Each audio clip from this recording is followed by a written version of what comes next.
Sejam bem-vindas e bem-vindos ao seminário Acontecendo Centro, que é uma realização da ASBES, Ação Regional dos Escritórios de Arquitetura de São Paulo, com apoio da FEComércio SP, Federação do Comércio de Bens, Serviços e Turismo do Estado de São Paulo. Cumprimentamos e agradecemos também os apoiadores institucionais, que são Arquitetas Empreendedoras de São José do Rio Preto, ABAL, ABAP, ABSEM, ABSIC, ABEA, ABESE, ABS-SP, Abrainc, Abramate, Abracip, Abrava, ACSP, ADIT Brasil, AFIAL, Área de Campinas, ASBAI, FNA e Sinduscom SP. E os parceiros de mídia aqui presentes: A Vida no Centro, Valor Econômico, Imóveis de Valor, Rádio CBN, Top RCP e Top Sampa, TV Canção Nova e Grupo Bandeirantes. Também reiteramos o nosso agradecimento aos parceiros e patrocinadores, que são Bugal, patrocinador Diamante, Stó Brasil, patrocinador Ouro, e MMCT, patrocinador Prata. Ao iniciarmos o evento, pedimos a gentileza que todos mantenham seus celulares e aparelhos de comunicação em modo silencioso. Vamos, então, abrir o nosso evento, convidando a arquiteta Milene Abla Scala, presidente da ASBEA São Paulo, para proferir suas palavras nesta abertura do nosso seminário, a quem eu peço uma saudação inicial, por favor.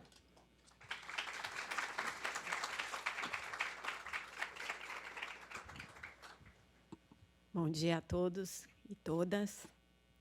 Antes de mais nada, agradeço a presença. Sejam muito bem-vindos.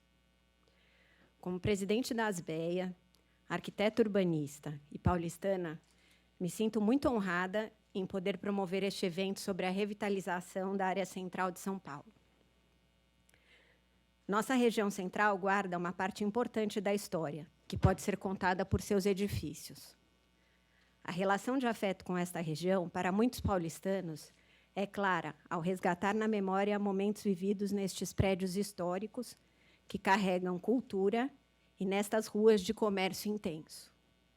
Porém, ao longo das últimas décadas, esta relação se perdeu pela obsolescência e deterioração dos edifícios, pela sua baixa habitabilidade, pela insegurança dos cidadãos em circular na região, e outros fatores que afastaram diversos paulistanos do centro. Ainda uma área com densa circulação de pessoas, amplo comércio, ampla infraestrutura de transporte e conexão única com a cidade. Um espaço urbano com tamanha infraestrutura não pode ser abandonado em uma cidade que tem alta demanda por habitação e lazer. Este tema não é novo dentro das discussões urbanas da cidade de São Paulo, e muitas iniciativas ocorreram ao longo dos últimos anos, visando a requalificação. A própria ASBEA promoveu, em 2003, eventos que tiveram a mesma denominação, pauta e atores deste que estamos promovendo agora, após 20 anos. Nossa iniciativa para este seminário se dá porque, recentemente, diversas ações têm sido promovidas pelo poder público com vistas à recuperação da área central de São Paulo, sejam com foco nas edificações, buscando meios de incentivar o investimento privado, na recuperação de imóveis subutilizados ou sem utilização, sejam com foco nas áreas abertas, como praças remanescentes de intervenções. As respostas ainda são tímidas e necessitam de discussões mais amplas, com o envolvimento do poder público, da iniciativa privada, da academia, dos arquitetos e urbanistas e dos cidadãos na busca de um caminho viável e sustentável que devolva aos paulistanos a identidade da sua cidade. É nosso papel, como arquitetos e urbanistas, desenhar estes espaços e caminhos de transformações. E, através do papel institucional da associação, queremos incentivar o debate entre os diversos atores envolvidos nesta tarefa coletiva para entender a melhor forma de intensificar a implementação desta requalificação. Não é uma costura simples e demanda uma ação conjunta, estratégica, e muito empenho e vontade de realizar. Não somos os primeiros a querer resolver esta complexa equação, porque a revitalização de centros urbanos é pauta de diferentes cidades do Brasil e no mundo, com soluções bem-sucedidas. Por isso, apresentar esta experiência em outras cidades será a pauta do primeiro painel. Os 2 importantes marcos regulatórios recentemente aprovados para a região central de São Paulo serão pauta em painéis independentes. O chamado Programa Requalifica Centro, aprovado em julho de 21, que cria incentivos para a revitalização de edificações nessa região, e foi regulamentado através de decreto aprovado em julho de 22. Já em setembro de 22, foi aprovado o Projeto de Intervenção Urbana Setor Central, denominado PIO Central, que tem como foco principal o incentivo à construção de novas edificações e está em processo de regulamentação. Este regramento será discutido sob a liderança dos arquitetos das BEA São Paulo, Paulo Lisboa e Adriana Levinsky, conhecedores de cada legislação, com interlocutores do poder público e representantes da iniciativa privada, visando tratar das calibragens necessárias para a melhor e mais ampla implementação destas regulamentações. É igualmente necessário criar um contexto urbano que atraia e traga segurança aos cidadãos, para habitar e usufruir do lazer e dos serviços da região. Já o terceiro painel trata das ações que vêm sendo tomadas pelo poder público para trazer esta condição urbana. Além de criar oportunidades de negócio, movimentar o mercado da construção civil e aprimorar os espaços urbanos, a revitalização das áreas históricas centrais significa enaltecer e valorizar a nossa cultura, tornando este um importante patrimônio físico e cultural para as próximas gerações. A história é o que nos liga à nossa essência. Assim, o resgate de áreas historicamente importantes traz de volta nosso pertencimento e interesse pela cidade, e, consequentemente, sua ocupação e cuidado. E é isso que queremos, um centro ocupado, vivo 24 horas por dia, saudável e intensamente habitado. Desejo um excelente evento e que possamos compartilhar conhecimento e discutir sobre os caminhos para intensificar a implementação de ações práticas. Obrigada.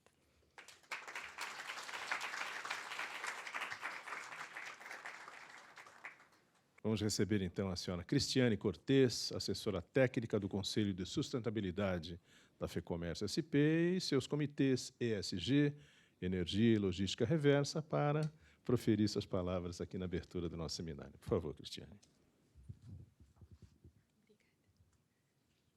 Tá bom, assim? Deixa eu mais um pouco. Quer que eu tire?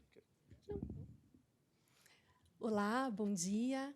É um prazer receber vocês hoje aqui na nossa casa, né, a Casa do Comércio, aqui da Federação.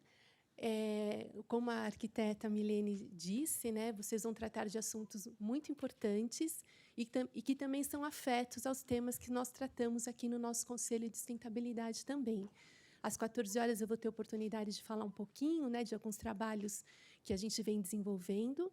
E eu já queria nos colocar à disposição, Milene, para alguma ação de advocacy conjunta, né, junto ao poder público, aos legisladores. Né, nós temos essa atuação bastante forte, né, em advocacy. Temos um sindicato filiado aqui muito importante, né, o Secov, que também nós fazemos algumas ações em conjunto. Então, nós ficamos à disposição. Aqui sintam-se em casa. Né, a nossa casa hoje é de vocês, é para vocês. Que o dia seja muito proveitoso, que rendam, né, todos esses debates, essas conversas, que rendam frutos e que possam ser colhidos por todos, e principalmente por nós, paulistanos, né, que temos tanto carinho pelo nosso centro e que, quando vamos lá, dá até assim, uma tristeza, né, de ver tantos prédios, edificações tão bonitas, tão importantes, que fazem parte da nossa história, da história da nossa família, né? Naquelas conversas com os nossos avós, aqueles tios, eles contam com uma alegria, né? O que eles faziam quando eram jovens, e a gente não conseguiu, né? Eu já não consegui viver isso, meu filho também não, mas eu espero que a próxima geração consiga. Né? Então, a gente tem todo um empenho também, estamos junto com vocês, contem conosco para tudo que precisar ser feito daqui em diante. Muito obrigada e um ótimo dia para todos. Diversas ações têm sido promovidas pelo poder público com vistas à recuperação da área central de São Paulo, sejam com foco nas edificações, buscando meios de incentivar o investimento privado na recuperação de imóveis subutilizados ou sem utilização, sejam com foco nas áreas públicas abertas, como as praças remanescentes de intervenções viárias, que são objeto de um concurso público internacional.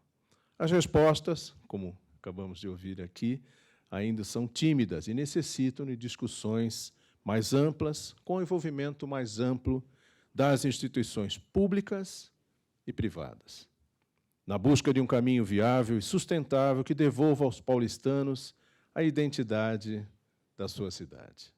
Esta preocupação, na verdade, não é só de São Paulo, é de todas as grandes cidades do Estado e do nosso país, o que só fortalece o interesse de todos na oportunidade de trazer o debate de conhecimento de diversas especialidades e as perspectivas de toda a cadeia de produção envolvida.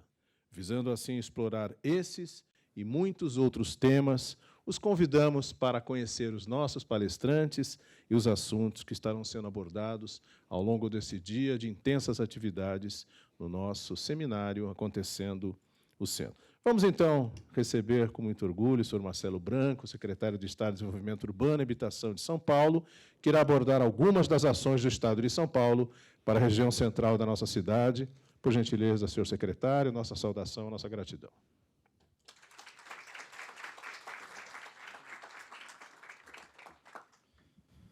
Bom dia a todos. Muito prazer em estar aqui na ASBEA mais uma vez. Queria cumprimentar a arquiteta Milena, presidente da ASBEA São Paulo, a Cristiane Cortes, que aqui nos recebeu, muito obrigado, assessora técnica do Conselho de Sustentabilidade, ao lado do Trani, nosso grande amigo, nosso mais novo, antigo colaborador da Secretaria de Habitação e Desenvolvimento, e aos arquitetos, profissionais do mercado imobiliário, senhoras e senhores. A nossa mensagem hoje é, inicialmente, a gente falar um pouquinho da reestruturação da Secretaria, da anterior Secretaria de Habitação e atual Secretaria de Desenvolvimento Urbano e Habitação. A nossa ideia foi de recriar o planejamento territorial no Estado de São Paulo. Então, ao longo do tempo, nós tivemos, como vocês conhecem melhor do que eu, nós tivemos uma falta de planejamento de todas as regiões, particularmente, vamos falar aqui um pouquinho hoje da região metropolitana de São Paulo, por conta do seminário falar do centro de São Paulo, mas todas as regiões, particularmente as regiões, as aglomerações urbanas, os grandes conglomerados, sofrem ao longo dessas décadas de uma falta de planejamento. Então, a nossa proposta ao governador Tarcísio foi recriar esse setor de planejamento urbano e, através da Secretaria de Habitação, nós estamos tentando recriar essa função de Estado. Então, os remanescentes da Implasa, da antiga Implasa de Planejamento, foram para essa secretaria. O IGC, Instituto Cartográfico, também transferido para essa secretaria. Então, nós hoje estamos montando uma estrutura de planejamento no Estado que esperamos que seja uma semente para que a gente tenha condições futuras nas aglomerações urbanas, nas regiões metropolitanas, nas grandes cidades, diferente daquilo que foi o passado. Quer dizer, uma forma mais ordenada de desenvolvimento dessas regiões, e o Estado se coloca como planejador dessas regiões e dessa nova matéria no Estado. É uma matéria que, para o Estado, volta a ser nova, já houve um planejamento dessa forma no passado, mas isso foi esquecido ao longo de algumas décadas. Então, diria que hoje a nossa maior missão não é construir unidades habitacionais pelo interior do Estado, mas sim reestruturar essa questão do planejamento urbano no Estado de São Paulo. Falando um pouquinho mais do centro da cidade, que é o tema aqui do nosso congresso, do nosso seminário, a nossa ideia é de que o centro da cidade ele precisa de ações de todas as entidades, de todas as pessoas que possam contribuir para a sua evolução. Quer dizer, na minha visão, não adianta o Estado querer desenhar um projeto ideal para o centro da cidade se nós não abrirmos para a sociedade, em primeiro lugar, a discussão, em segundo lugar, abrirmos para a criatividade. O Estado não pode não pode restringir a criatividade, sim tem que incentivar a criatividade.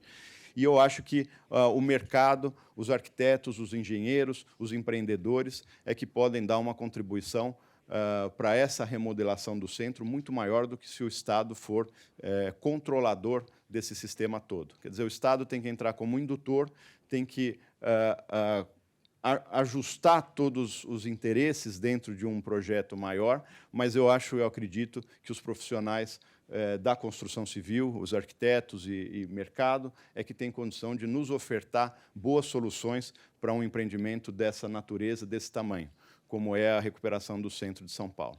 Quer dizer, aqui a mensagem é de que não é o Estado que vai dizer o que deve ser feito ou vai ensinar para todos vocês aqui o que deve ser feito no centro de São Paulo. Na verdade, essa visão deve ser invertida. Quer dizer, nós queremos ouvir de vocês todos o que nós devemos fazer no centro e contar com a colaboração e com os investimentos que possam ser carreados para o centro da cidade, independente da atuação governamental.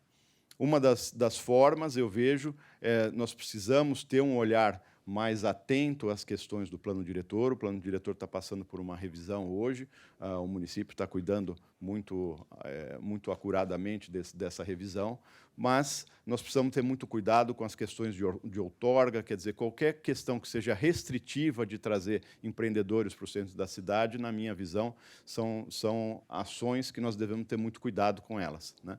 Quer dizer, a ideia é que, no centro da cidade, para construir o centro da cidade novamente, a gente precisa de todos os incentivos possíveis e não de restrições. Então, a nossa mensagem é uma mensagem de parceria. Eu gostaria muito de contar com a colaboração de todos vocês, da ASBEA, do Secov e de todas as instituições, os empreendedores que possam nos trazer novidades, ideias e conceitos, projetos, e nós faremos a nossa parte para que esses projetos sejam implantados. Nós acreditamos que qualquer empreendimento hoje no centro da cidade terá o valor de recuperação dessa região, tá certo? Nós temos a nossa visão de que, eventualmente, nós tenhamos que atuar em um ponto ou outro para corrigir. Por exemplo, nós precisamos fazer HIS, o Estado está atento a isso, é necessário, é um compromisso de todos nós, né? Uma dívida de todos nós, e não digo do Estado, mas de toda a sociedade com as pessoas de menor renda. É evidente que isso tem que ser cuidado, o Estado estará presente, a Prefeitura tenho certeza que também, mas os empreendimentos individuais e de mercado são muito bem-vindos e, da nossa parte, serão incentivados. Então, essa é a nossa mensagem. Muito obrigado, parabéns a todos vocês por esse evento e desejo muita sorte e muito sucesso no dia de hoje. Muito obrigado a todos.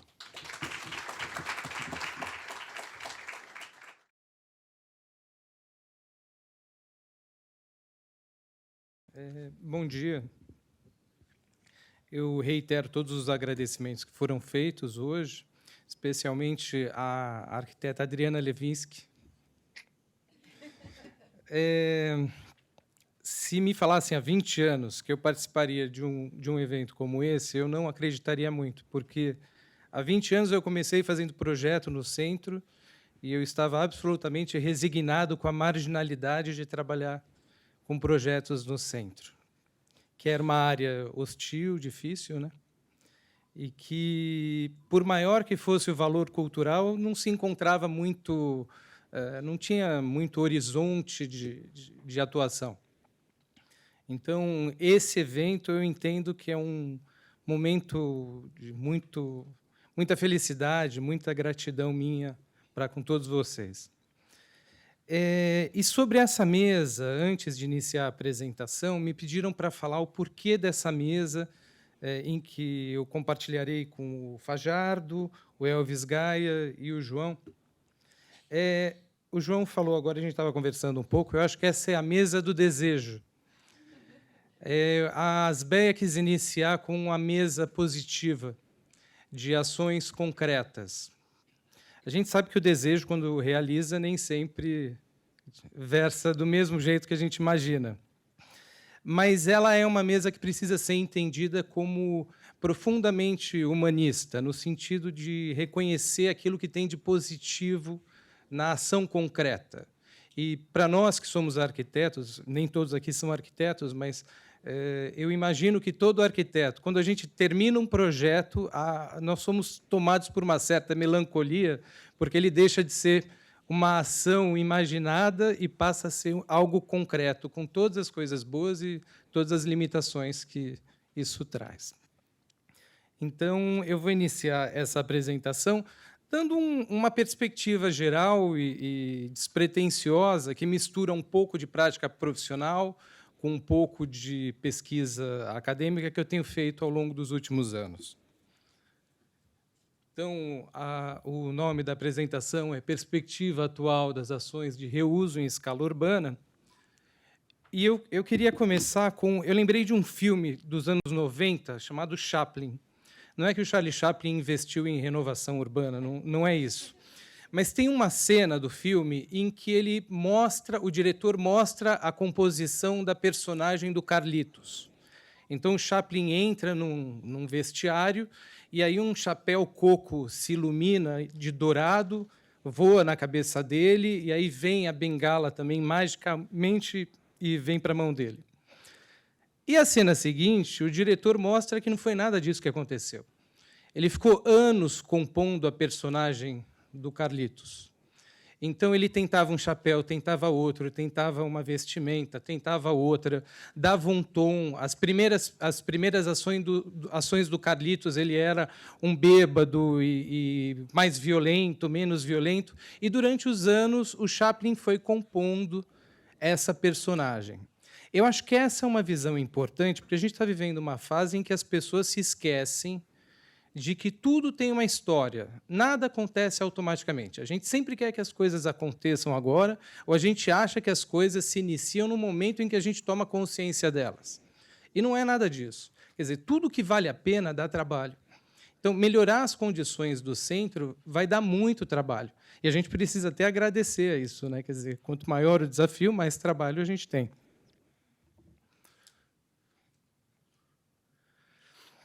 A ideia de renovação do centro, assim, muito daquilo que a gente discute hoje vem do século XIX, né? Então, quando houve a Revolução Industrial Europeia, as cidades começaram a crescer muito. E aí você começa a ter uma nova agenda profissional que envolve duas questões importantes que até hoje fazem parte do nosso ideário. Uma é a expansão de infraestrutura para áreas carentes. As cidades cresciam muito, você tinha que levar água, luz, gás. E, do outro lado, você precisava modernizar os centros históricos, que, nos casos europeus, eram centros medievais. Então, você imagina um crescimento populacional explosivo, as pessoas indo morar no centro. E vocês pegam qualquer filme inglês do começo de meados do século XIX, Londres era uma fossa a céu aberto, né? Então, o processo de modernização das cidades, aquilo que a gente chama de processo moderno de desenvolvimento das capitais europeias, ela entrou muito fortemente na renovação de áreas centrais. Isso aqui é Paris.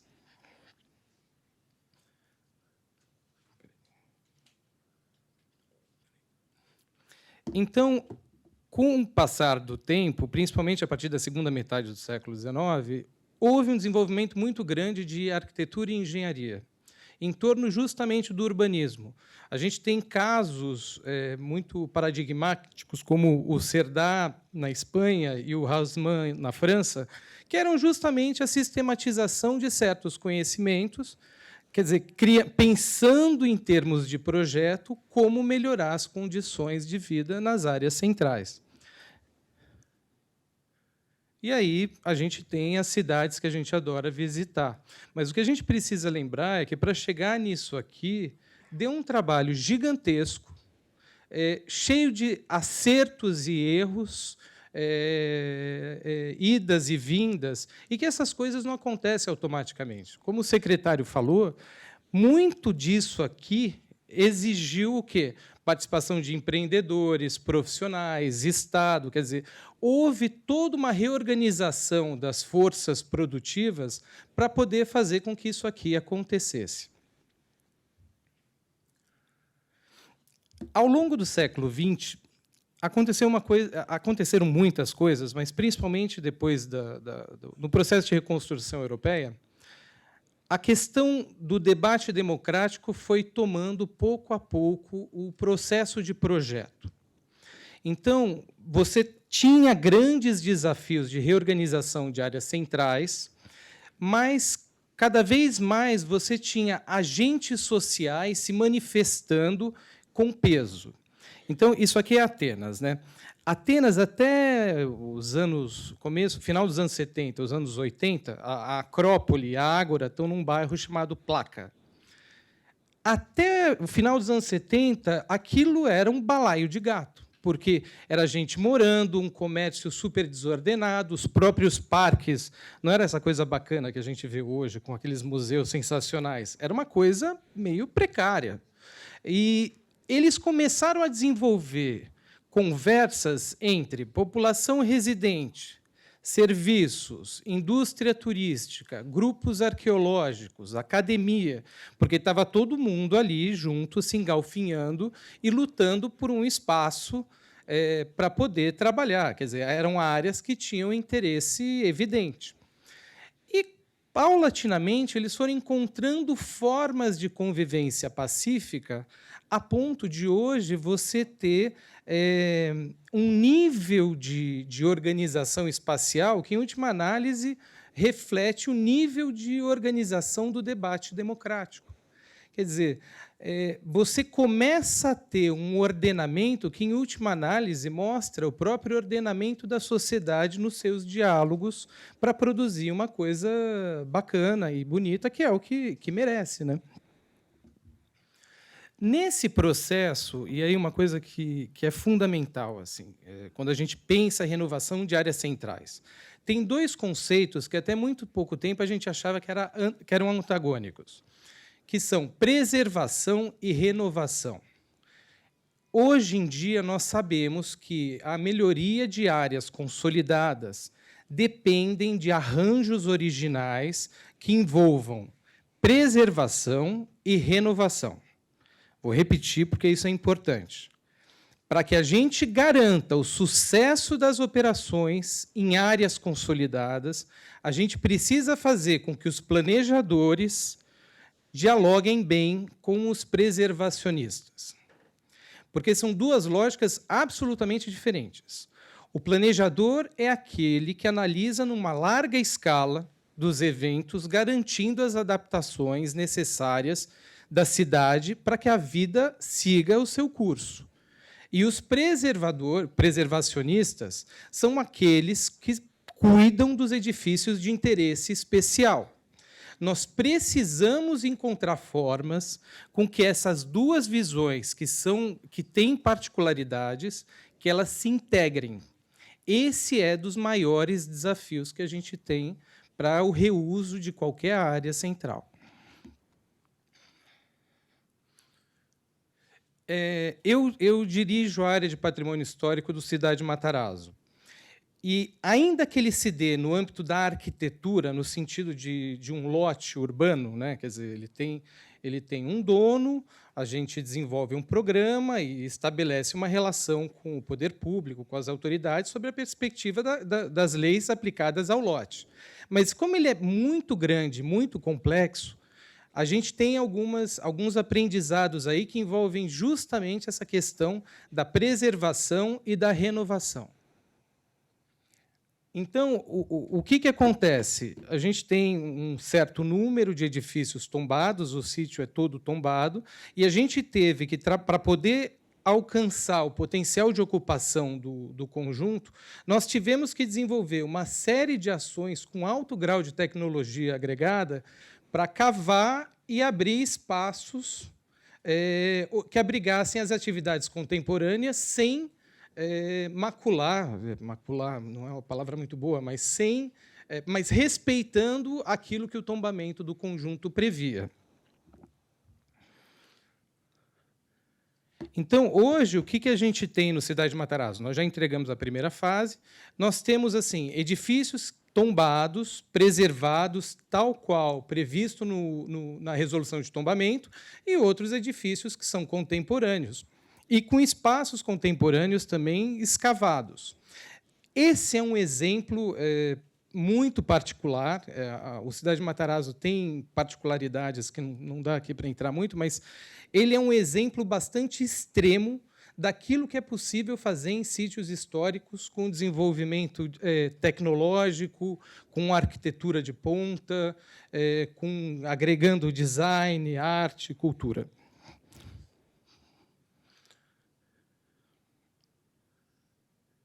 Existem alguns outros casos, assim, os mais tradicionais são a Barcelona Olímpica e as Docklands, em Londres, mas existem múltiplos casos no mundo hoje que mostram a possibilidade de você reutilizar e reciclar sítios históricos, né?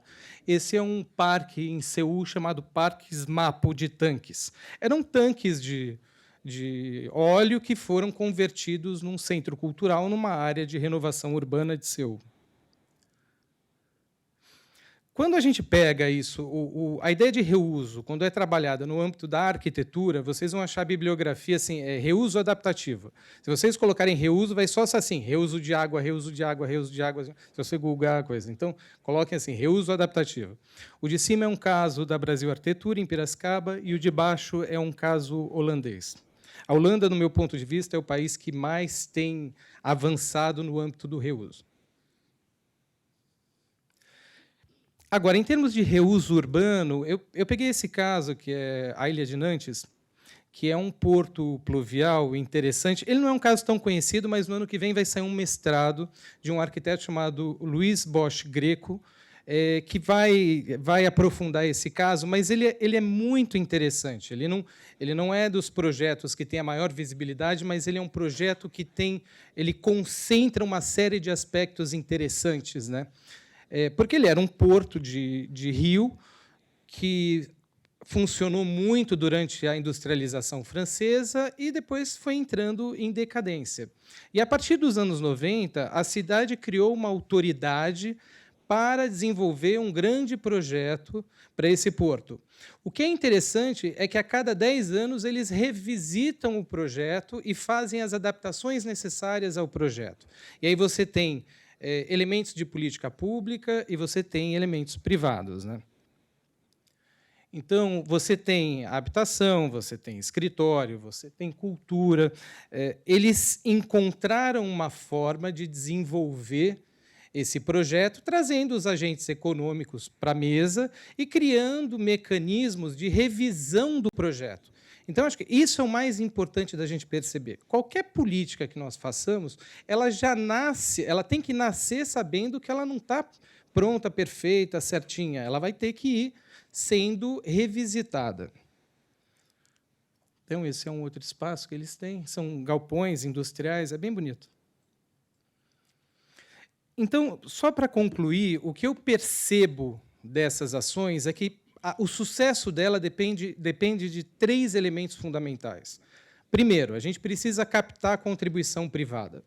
Eu acho que o secretário teve muito sucesso assim na fala, quando ele diz: vocês têm que desenvolver projetos, vocês têm que trazer ideias. Quer dizer, a inovação ela está muito dispersa na sociedade. Quer dizer, seja nos empreendedores, seja nos escritórios de arquitetura, seja nas comunidades, nas associações de moradores. Quer dizer, a gente precisa encampar essa ideia de que o particular tem uma contribuição às políticas públicas.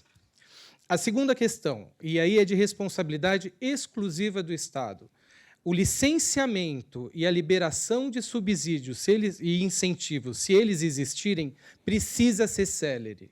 Não adianta a gente criar títulos e incentivos disso e daquilo, e, na hora que o empreendedor for fazer, não consegue fazer. Principalmente porque, se esses incentivos entrarem nas contas de viabilidade do empreendimento, isso mata qualquer possibilidade de sucesso.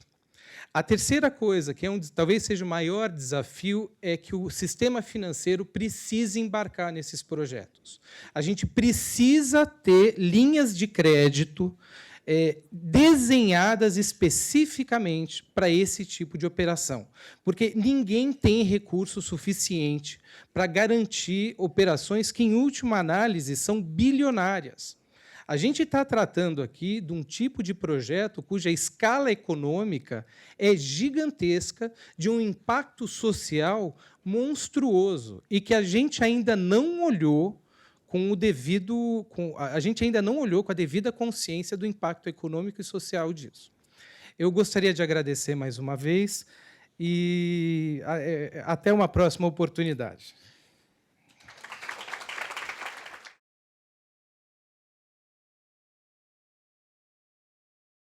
Bom dia, um prazer estar aqui. Quero agradecer a Adriana pelo convite.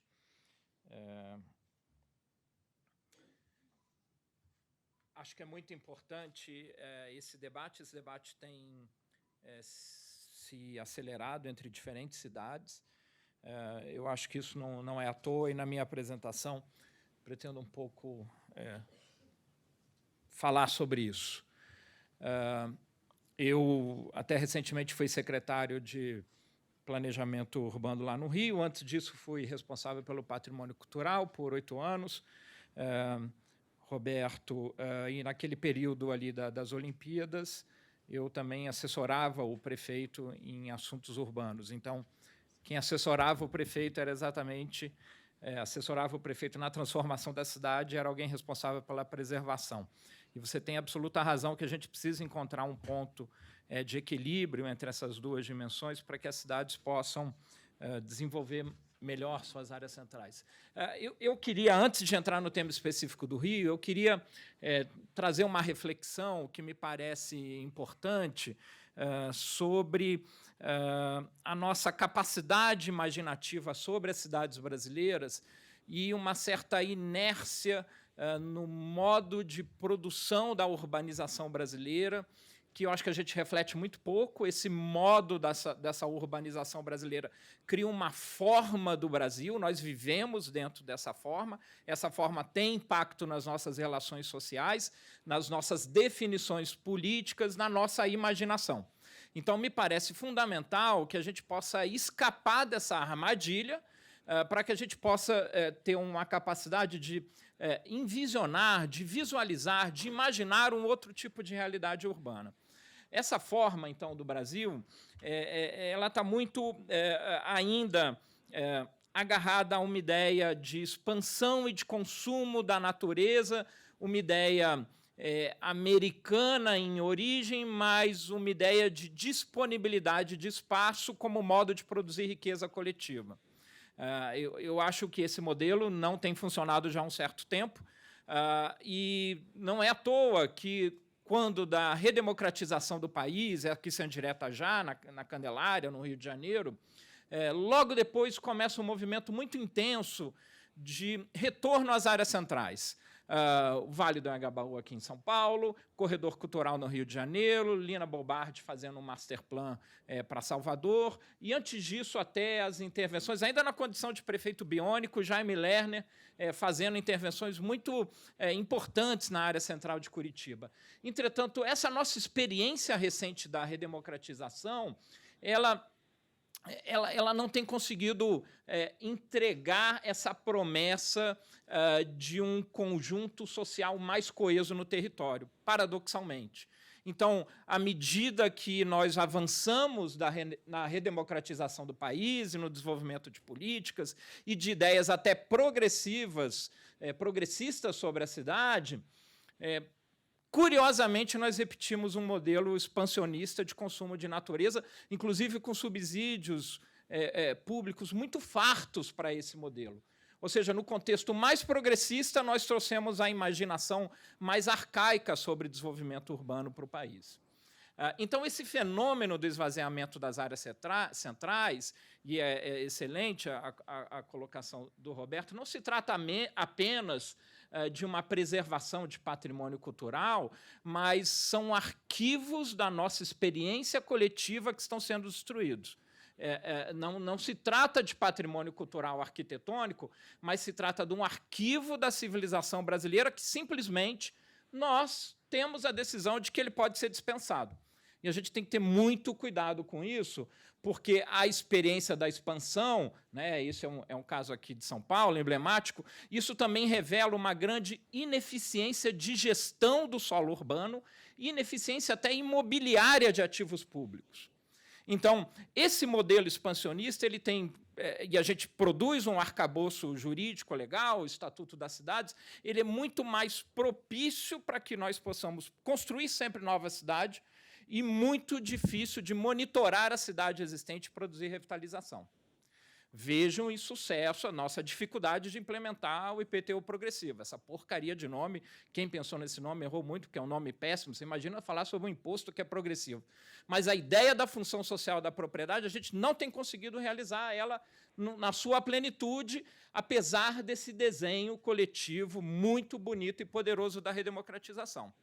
Então, a gente tem que resolver essa nossa esquizofrenia urbana entre ter um desejo de função social da propriedade, mas, ao mesmo tempo, a gente colocar todo o recurso público para a expansão urbana. Então, a nossa carência de infraestrutura precisa ser orientada para onde a gente já tem infraestrutura. E a gente tem convertido essa experiência territorial num cenário de luta política que a gente não consegue escapar. Inclusive, então, o tema da moradia é um tema que a gente não consegue converter e estabelecer pontes entre essas duas realidades. E quando a gente anda pelo Brasil, e isso me deixa muito assustado, já escrevi sobre isso, um artigo pequeno tratado sobre a feiura das cidades pequenas, a gente tem que ter uma certa atenção, porque a paisagem urbana brasileira passa a ser essa, não apenas nas grandes cidades, mas nas cidades médias, no interior e em todos os lugares. Então, a gente viaja de carro pelo Brasil e essa é a paisagem que a gente vê das nossas cidades. Então, vocês me desculpem, mas que raio de ideia de cidade que é essa que a gente tem na cabeça? Porque, na verdade, o que a gente produz em escala é um modelo que é desagregador do fenômeno social, que ignora as nossas riquezas culturais e que ignora a possibilidade, inclusive, de uma infraestrutura que já está instalada. Agora, me perdoem novamente, por que raios nós vamos para as áreas centrais, então, comemorar o Carnaval? Então, tem algum contrassenso aí que a gente precisa fazer uma reflexão. Porque, seja no Galo da Madrugada, seja no Cordão da Bola Preta, seja aqui no Bloco da Augusta, ou seja, por que nós identificamos esse valor de beleza profunda nas áreas centrais e ali fazemos a maior festa que a humanidade já inventou, que é o Carnaval brasileiro, vamos reconhecer isso. Agora, a gente não consegue converter isso numa lógica racional de transformação das cidades. Então, muitas vezes eu falo que a gente tem uma necessidade de encontrar um urbanismo festivo, que a gente possa reconhecer nessa nossa capacidade de organizar um prazer incomensurável nas cidades, que todo mundo inveja a gente sobre isso. Eles invejam a gente sobre isso. Então, se a gente tem essa capacidade tão intensa de produzir um fenômeno radicalmente planetário, inovador, de relação de corpo, de beleza, de prazer, algo que rompe algumas lógicas anglo-saxônicas, religiosas, mas a gente cria isso e a gente não consegue converter isso em inteligência de transformação das cidades. Então, existe uma potência nessa capacidade da gente organizar essa festividade, mas, por isso que eu digo sempre, esse é o meu mantra, a gente precisa entender, então, que a melhor cidade que existe é a cidade que já existe e colocar uma imaginação poderosa nela. Então, eu falo muito sobre essa ideia da reciclagem da cidade, e eu tive a oportunidade, quando o prefeito Eduardo Paes me convidou novamente para a prefeitura, à frente do planejamento urbano, de imaginar o Reviver Centro, que começa com palíndromo, exatamente para tentar tirar algum poder cabalístico da palavra aí de revitalização. Esse é o centro do Rio, é um centro muito híbrido. Vocês, em São Paulo, têm uma condição única no Brasil, que é 3, 4 até centralidades. O Rio de Janeiro repete o histórico das outras capitais brasileiras, de ser uma cidade mais mononucleada. Essa é a região que, no Rio, nós chamamos, então, de centro histórico, que, a partir da Segunda Guerra, nós copiamos esse modelo do centro de negócios, né? Então, aqui se implantou essa especialização do território, dedicado ao trabalho e com a grande alocação de infraestrutura. Existe, então, aqui, no centro do Rio, você está a 5 minutos de qualquer modal de transporte, de barcas, a rodoviária, a metrô, trem e, recentemente, o VLT. Entretanto, a população residente é baixa, cresce, mas muito pouco. cresce nessa região aqui, acho que aqui tem, cresce nessa região do bairro da Cruz Vermelha, na região do Porto do Rio, Morro da Conceição, Morro do Livramento, Providência, Santo Cristo e aqui a parte de Santa Teresa e do Estácio. Essa região, recentemente, a beira-mar teve ali um retorno da função residencial, porque tem uma bela vista, mas, do ponto de vista de presença residencial nessa área, é muito baixo. E todo mundo sabe, durante o período olímpico, um grande investimento na renovação dessa infraestrutura. Um investimento bilionário, um esforço impressionante, retirada da perimetral, e provoco vocês, imaginem, né, uma realidade nova para o Minhocão, até é possível a gente fazer isso. Nós fizemos isso no Rio, nova mobilidade, VLT, entretanto, isso não trouxe nenhum metro quadrado residencial. Isso foi uma grande frustração para mim, para o prefeito e para todos nós, porque esse esforço tem um conjunto, um aspecto macroeconômico, né, do debacle político do país, do problema econômico, mas esse investimento não trouxe uma presença habitacional como era desejada. Hoje está acontecendo, felizmente, e aí vem a pandemia, Covid-19, e mostra a ineficiência desse nosso arranjo territorial nas áreas centrais. Então, ontem, no Financial Times, um grande artigo sobre a crise do real estate de espaços corporativos na cidade. Essa é uma discussão que está crescendo muito nos Estados Unidos. A Prefeitura de Nova York acabou de lançar um plano de reuso adaptativo para os escritórios. São Francisco, uma crise sem comparação, sem escala, ainda com o problema da economia digital.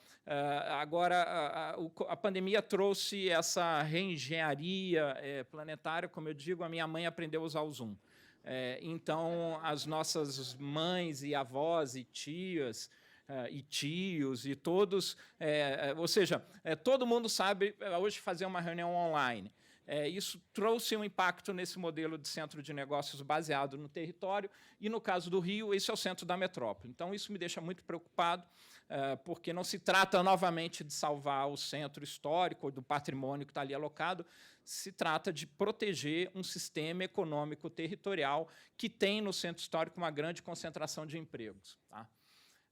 E o Rio de Janeiro, como todas as outras experiências urbanas brasileiras, nós crescemos onde não tem empregos, porque os terrenos são baratos, porque a gente criou uma economia imobiliária que leva à expansão da cidade. Então, a ideia do Reviver Centro foi uma ideia, eu falei assim, eu tenho que imaginar uma legislação que possa também ser muito flexível, que a gente possa revisitá-la. Então, eu pensei muito, Adriana, Cláudia, assim, como é que a gente cria uma legislação com alguns princípios ESG? Como é que a gente pode, Milena, imaginar um plano urbanístico que a gente revisite? Isso é fundamental. Nós, urbanistas, na nossa arrogância, nós também imaginamos legislações urbanísticas que a gente imagina perfeitas, né? Então, nós, urbanistas, descemos do Sinai com as tábuas da salvação e a gente faz esses planos urbanos e a gente tem absoluta certeza de que aquilo vai dar certo. Não. Tem muita imprecisão, a gente não tem dados de qualidade. É muito difícil o planejador urbano na esfera pública ter conhecimento sobre preços imobiliários, sobre dinâmica imobiliária. O próprio setor privado tem buracos de conhecimento sobre preços. Então, eu imaginei uma legislação que pudesse sair de uma visão, fazer um plano, fazer leis, fazer decretos, projetos, ordens executivas, porque a coisa tem que acontecer amanhã, transparência, uma base de governança, controle social, monitoramento e revisão, e, de novo, da visão. Isso está acontecendo hoje. Então, a legislação do Reviver Centro ela tem a previsão de revisão a cada 2 anos, e a cidade começou essa discussão. Ontem eu tive com o prefeito Eduardo Paes, até nesse momento dessa revisão da legislação. Porque, infelizmente, a gente tem essa condição ainda de uma certa imprecisão por causa da nossa carência de dados e da nossa, então, capacidade de ser efetivo do ponto de vista de legislação urbana. Então, esse é o princípio da legislação do Reviver Centro. Algo que aponta de uma maneira ambiciosa, mas que considera que a gente precisa revisitá-lo, como bem disse o Roberto. O objetivo é aumentar o estoque residencial, aumentar a oferta, mas também estimular a demanda. E a gente precisa ter isso muito bem claro. Tem que ter uma oferta, tem que ampliar essa oferta, mas as pessoas têm que olhar para o centro com interesse. O ponto principal é, de fato, a partir do nosso mergulho, nós fizemos uma investigação dos últimos 20 anos da economia imobiliária do Rio, a formação dos preços, a disputa entre bairros, a disputa entre solo, essa competição entre solos, ela explica muito dessas ineficiências territoriais. Então, nós observamos que, e, obviamente, conversando muito com os produtores imobiliários, eles são fundamentais nisso, a gente muitas vezes não consegue estabelecer esse diálogo com qualidade, não significa uma conjugação carnal, mas, de fato, a gente poder ouvir, trocar, brigar, mas sentar todo mundo junto. E a gente, então, entendeu que um grande estímulo para o retrofit tem a ver necessariamente com a possibilidade que o retrofit possa dar lucro. E isso é algo que assusta muito falar sobre isso na discussão sobre cidades no Brasil. Então, essa é a base central aqui do Reviver Centro. Para quem produzir uma produção residencial na área central, ele ganha uma bonificação com área construída em outras áreas da cidade. O Rio de Janeiro não aplica outorga onerosa, apesar de estar no plano diretor hoje, mas isso também não é o ponto central. O ponto central é, para que esse retrofit possa acontecer na escala e na intensidade que a gente deseja, para que esses nossos carnavais no centro possam ser melhores ainda, a gente precisa criar um mecanismo para que os produtores imobiliários possam, de fato, obter lucro nessa produção do retrofit. Isso, hoje, não é possível, porque o custo de oportunidade em outras áreas é muito maior. Então, a gente, como eu dizia para a equipe, a gente tem que criar uma ORV urbanística, porque a gente tem aqui um cruzeiro urbano que não vale nada e eu tenho que chegar numa moeda real. Então, a ideia do Reviver Centro é criar um indexador de valor para que, a partir desse processo de troca de valores entre áreas valorizadas e áreas não valorizadas, a gente possa chegar numa economia mais orgânica que não dependa da lei um dia. Então, é um processo de transformação onde a gente possa fazer vasos comunicantes de valor. Ou seja, a gente precisa, então, que o produtor imobiliário, isso vale a pena, porque, na verdade, ele está interessado em fazer aqui. É aqui que ele está interessado, na verdade.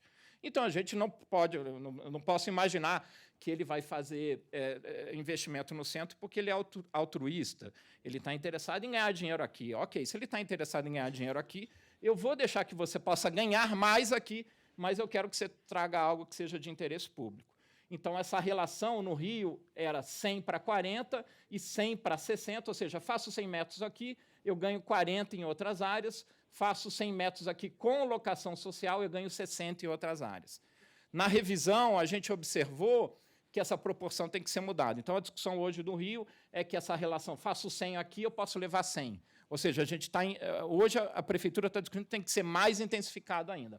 E você ganha esse direito, entretanto, você precisa pagar uma contrapartida para executar esse direito. Então, eu dou o direito do ganho, mas eu peço a contrapartida para investir no centro.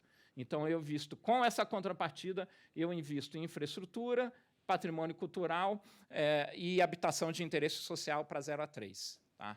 Então, essa foi a grande, eu acredito, o grande pulo do gato que a gente teve no Reviver Centro, e que possibilitou a gente alcançar, então, números expressivos.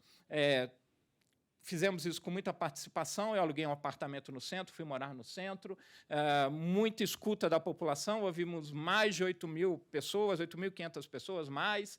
A gente ficou claro a ambiguidade sobre a visão da população sobre o centro.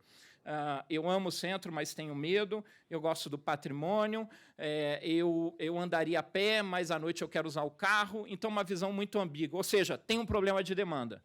Então, não se trata apenas da oferta, tem um problema na demanda. As pessoas têm que olhar para o centro e falar assim, eu moraria lá com os meus filhos, para que a gente possa, de fato, entender que a reocupação do centro é uma ideia universal de ocupação, e não apenas o centro para nós, arquitetos, os modernos, os sexys, os cools. Não é isso. Os primeiros companhias compartilham esse erro nosso. Os primeiros compradores do centro foram funcionários públicos e militares, nada do que a gente imagina como sexys e cools. Eu estou falando de alguém que está na gestão pública por 15 anos.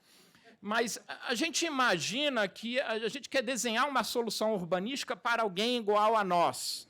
Mas, na verdade, a gente tem que ter o cuidado de produzir uma solução urbanística que possa ser a mais universal possível. E isso aconteceu no Reviver Centro. Os primeiros compradores, o primeiro prédio ele foi 70% comprador final, e foram militares, bombeiros e funcionários públicos. E óbvio, porque ali estavam eles concentrados nessa área. Muita atenção ao espaço público, eu tinha muito prazer, faço isso até hoje, não estou mais na função pública, mas ainda faço caminhadas no centro, tiro fotos e mando para os responsáveis. E aí, esse nome que inventaram aqui em São Paulo de zeladoria, eu discordo radicalmente, a gente tem que chamar isso de gestão de espaço público. Tá? Espaço público é uma matéria de muita riqueza e valor, e a gente precisa, inclusive, valorizar esses profissionais da prefeitura que cuidam dessa dimensão. Então, um gestor de iluminação pública, ele é um profissional altamente qualificado e nós não podemos imaginar que isso seja apenas um trabalho de subalterno de cuidar do espaço público. Isso é um trabalho central, isso tem a ver com a demanda. Se a gente não melhora o espaço público, a população não vai entender que o centro melhorou. E eu cuidava disso também diretamente, e isso teve impacto direto nessa percepção do Reviver Centro. Fazíamos caminhadas de manhã, à noite, porque a cidade muda, o mesmo lugar muda em 24 horas, e usando tecnologia para medir a qualidade dessa melhoria urbana. Ou seja, se eu quero mudar, de fato, o espaço público, eu tenho que medi-lo e criar indicadores para isso. Não pode ser uma coisa, vai lá e varre. Não, tem ciência nisso. Tá?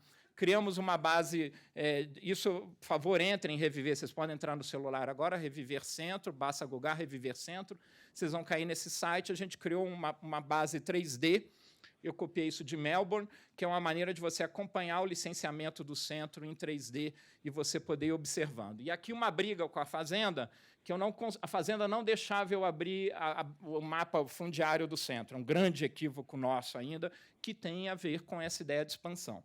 Se eu estou expandido, ou seja, as compras econômicas entre proprietários, elas ficam um pouco escondidas, né? Porque estou comprando a fazenda de alguém, então são umas coisas do Brasil colonial ainda, e a gente não mostra informação sobre quem é o dono dos imóveis, e para você produzir, então, uma incorporação, você perde um tempo só para descobrir isso. A Fazenda não me deixou, então, dizer quem eram os proprietários do centro.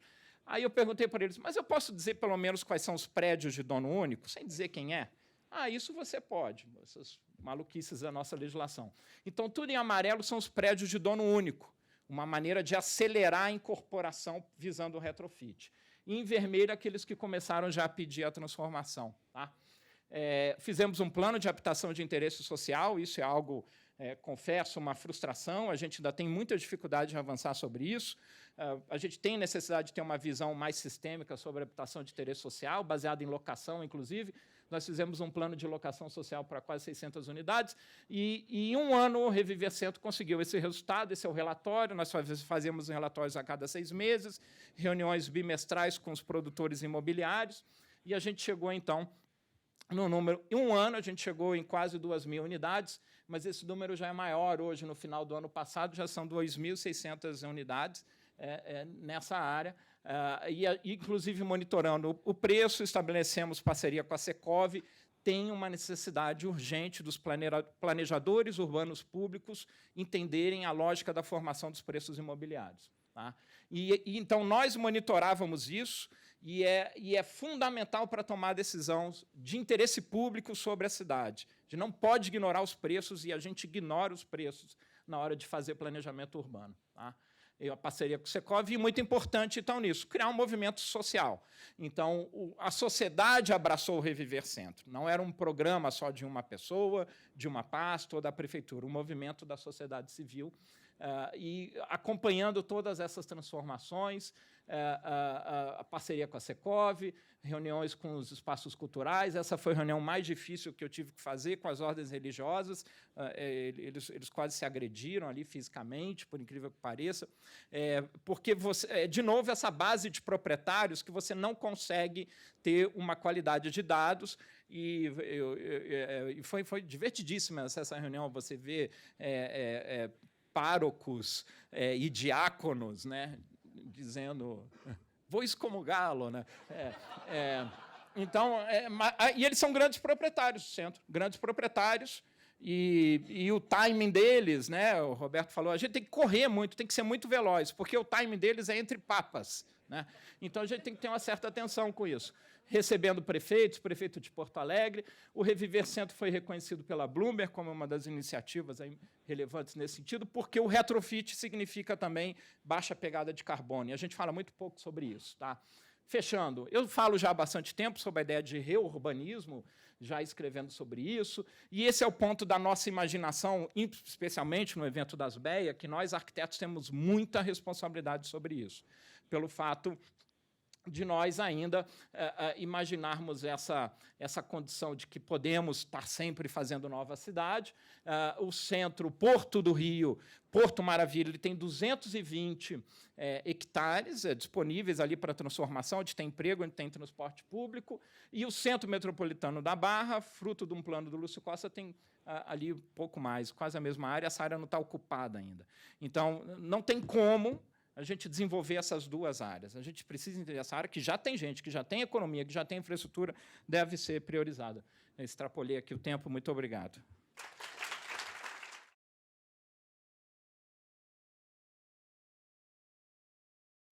Bom, falar depois do Fajardo é um desafio muito grande, né? E depois do Roberto também, esse entre-papo. Acho que foi a melhor apresentação sua que eu vi nos últimos tempos, viu, Fajardo? Mas, geralmente, bom dia para todos, né? Geralmente, quando eu vou mandar a minha mini-bio para esse tipo de evento, eu sempre coloco lá Elvis Gaia, advogado, aquela coisa toda, né? E eu sempre me lembro que os meus pais, de colocar Elvis Gaia, filho de Manuel e Maria. Por quê? Né? Notem que os meus avós foram conservadores, como bons mineiros, né? Manuel e Maria. Mas, depois dos anos 70, acho que meus pais tinham uma licença poética para usar um pouquinho, né? E depois disso, agora, quando eu vou fazer as apresentações, eu trago um violão e está tudo certo. Começa a falar. Mas, brincadeiras à parte, queria agradecer muito o convite, a Milene, para falar um pouquinho aqui da experiência de Belo Horizonte. A Asbeia Minas, que é uma parceira nossa associada do CODES, a FEComércio. Então, parabenizar, né, pelo evento. É muito importante que a sociedade civil organizada ela se coloque à frente desses processos, e a gente também precisa valorizar todos os apoiadores, como a FEComércio, todos os patrocinadores do evento. É importante investir no diálogo e investir em iniciativas como essa. Bom, para falar... Bom, eu não sou arquiteto urbanista, né, já falei que eu sou advogado, então é um desafio ainda maior, porque os advogados não são sexys nem cools, viu, Fajardo? Então, minha tarefa fica aqui um pouco mais difícil. Mas para falar que a gente tem um problema, né? Nós estamos aqui reunidos porque nós temos um problema. A cada 4, quiçá a cada 8 anos, nós embarcamos num trem. E lá em Minas, né, vocês já sabem, a gente adora um trem. Mas nem sempre esse trem nos leva para um bom caminho. Né? Por vezes, nós entramos nesse trem sem saber o destino desse trem. Agora, São Paulo está entrando num novo ciclo importante, e eu acho que é ainda mais importante que inicie com um diálogo com a sociedade civil organizada, para que a gente alinhe bem esse destino. Né? Em Minas, a gente continua trilhando com uma continuidade do governo do Estado, mas daqui a 2 anos a gente tem uma renovação a nível municipal, então a participação social é sempre muito importante. E a minha fala, né, breve aqui hoje, acho que vem nesse sentido de tentar reforçar a importância da sociedade civil organizada nesses processos, da participação da sociedade civil organizada nesses processos. Né? E por que apesar do brasileiro ter essa fama de gostar de viver perigosamente, né, de embarcar nesses trens sem saber qual é o destino, essa, infelizmente, tem sido uma característica da política pública no Brasil. E eu falo isso com alguma segurança também. Venho da administração pública, uma dedicação de 14 anos, dos quais os últimos 7 foram na Agência de Desenvolvimento da Região Metropolitana de Belo Horizonte. A gente trabalhava com planejamento urbano, de parcelamento de solo, construção de cidades e apoio aos municípios da região metropolitana. E é um desafio trabalhar planejamento de médio e longo prazo. Não vou nem falar só de longo prazo, porque com o modelo político, que é importante, de alternância, né? Nós precisamos defender o nosso modelo democrático, é um direito conquistado, né, que precisa ser, de fato, preservado, mas a visão do gestor público, por muitas vezes, ela é enviesada. O planejamento, ele sempre é, ou quase sempre é, de curto prazo. Né? O gestor público, no primeiro ano que está assumindo, ele vai ali entender o que está acontecendo. No segundo, ele começa a tentar implementar aquelas ideias. No terceiro, tenta colher algum fruto para poder mostrar no quarto ano e tentar o processo de reeleição. E onde fica o planejamento de médio e longo prazo nesse período? Ele fica perdido, ele não acontece. E isso a gente está vendo aí todos os dias, né? Conversando aqui com a Heloísa mais cedo, a gente não precisa nem explicar muito, é só sair de casa todos os dias que nós vemos os problemas das cidades. Os problemas são muito fáceis de serem identificados. As soluções, por vezes, parecem muito simples. A gente vê algumas experiências, podemos apontar algumas soluções, mas as implementações das soluções elas são extremamente difíceis, porque, por vezes, não existe diálogo, não existe vontade política, não existe coesão, não existe unidade. Então, o CODESE Belo Horizonte ele surge um pouco nesse contexto, né? Num contexto em que a sociedade civil de Belo Horizonte entendeu que para que a gente consiga avançar num projeto de cidade, num projeto de sociedade, essa sociedade civil organizada ela precisa, de fato, participar ativamente. E não apenas participar do ponto de vista de sentar e escutar e ser consultada no processo. Ela precisa ser ativa, ela precisa ter força para poder colocar na mesa, de fato, aquilo que importa para a sociedade civil organizada. Isso tudo em torno de um processo de governança colaborativa, né? Que nada mais é do que a união de esforços de todos esses entes, de todos esses parceiros em prol desses objetivos comuns. Aí vocês vão me perguntar, poxa, Elvis, mas acho que isso já existe, né? Nós temos aí uma infinidade de conselhos aí nas cidades, no Estado, nós temos aí legislações que já vão nesse sentido, como o próprio Estatuto das Cidades, o Plano Diretor, que visa aí um planejamento de médio e longo prazo para as cidades. Mas isso está funcionando, pessoal? A gente tem visto que algumas coisas funcionam bem, mas outras não. Né? Por vezes, essas legislações elas não representam, de fato, os anseios da sociedade civil, os anseios dos segmentos que estão ali, que estão na ponta todo dia, convivendo com esses problemas, e que detêm esse conhecimento que poderiam ajudar a construir um caminho mais assertivo para as cidades. Então, o CODESE ele vem para inverter um pouco a ordem desse processo. O CODESE não é um conselho de controle social, como os conselhos comumente estão por aí. O CODESE é um conselho que inverte a ordem e, ao invés de ser pautado, a sociedade civil começa a pautar o poder público. É um processo simples? Claro que não. Né? A gente sabe que existe alguma resistência, mas a gente tem alguns mecanismos para ir quebrando um pouco esse processo. Né? O primeiro deles é que o CODESE é um conselho apartidário, ele é apolítico. Para a gente não interessa quem está no poder, ele tem que colaborar.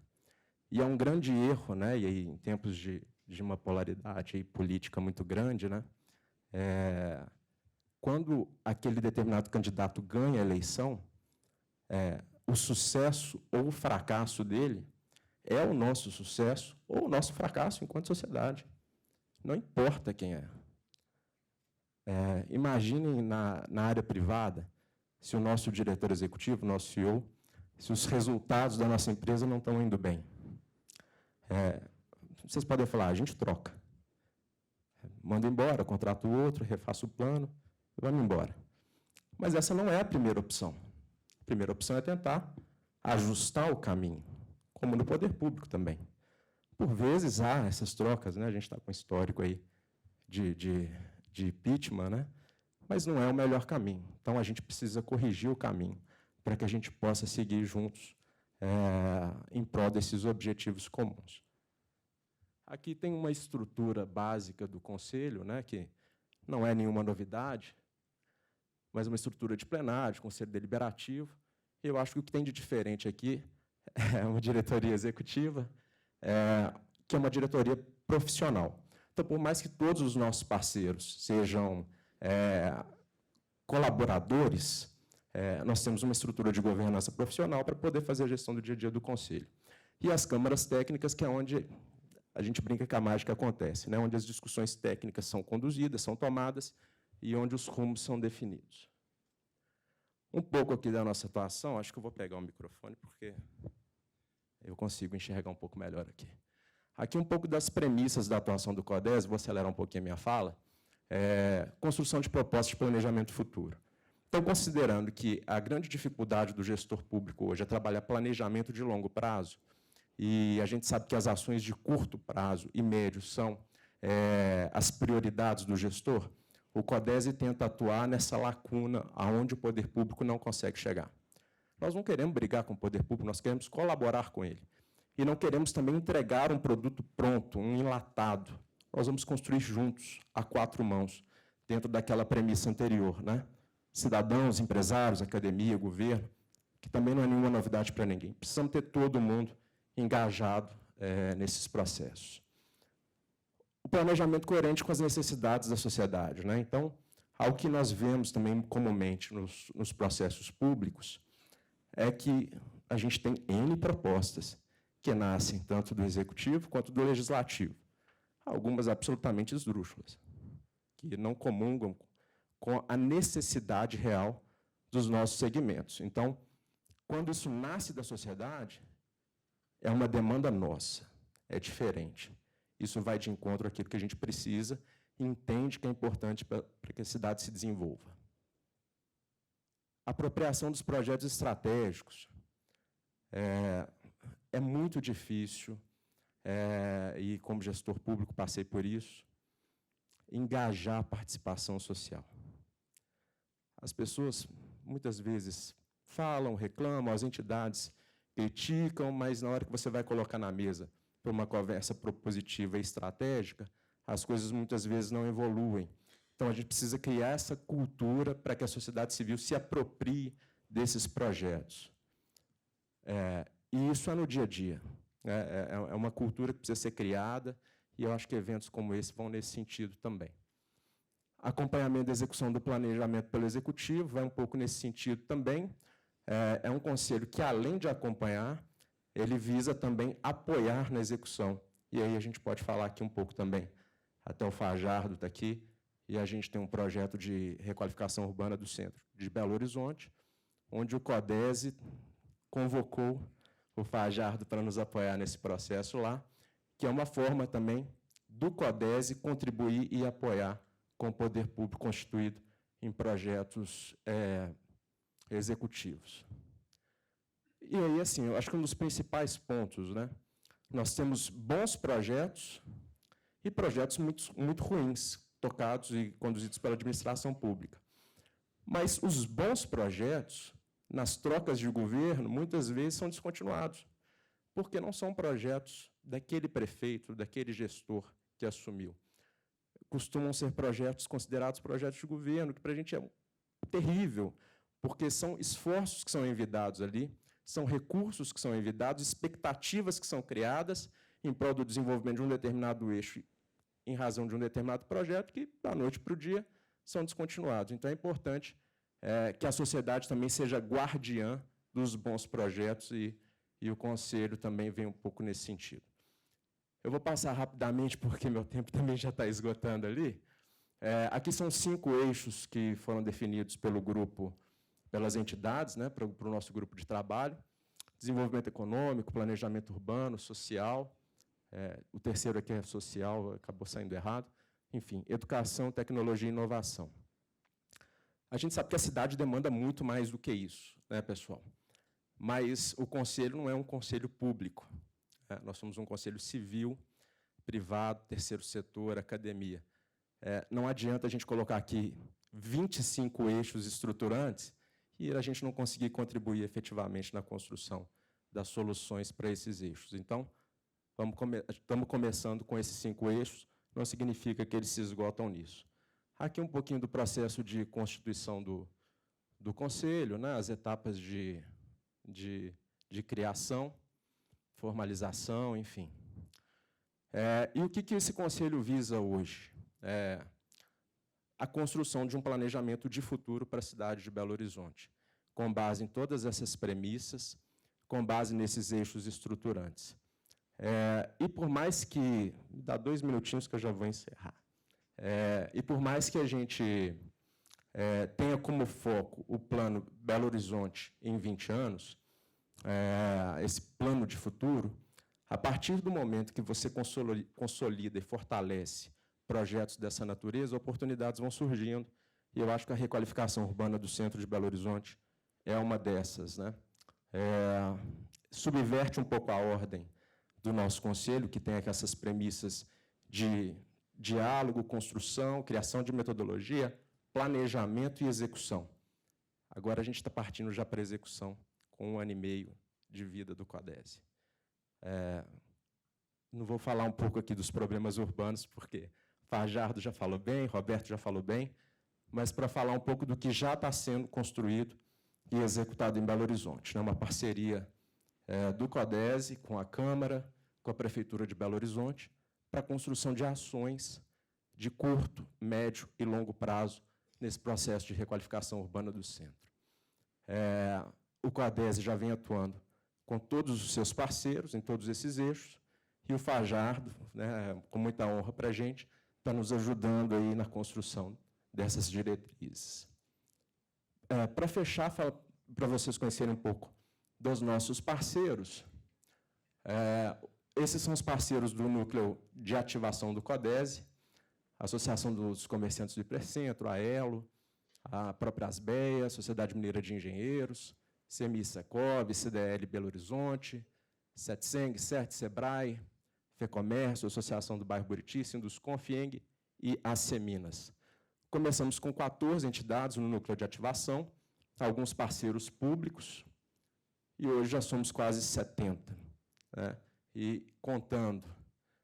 Então, é muito importante, pessoal, acho que o recado que fica é que é importante que a sociedade civil organizada participe desses processos, participe ativamente, porque nós temos, isoladamente, uma visão limitada. Mas, quando a gente trabalha de maneira coesa e conjunta, sem dúvida nenhuma, os horizontes, eles são infinitos. Tá bom? Muito obrigado. Bom dia para todos.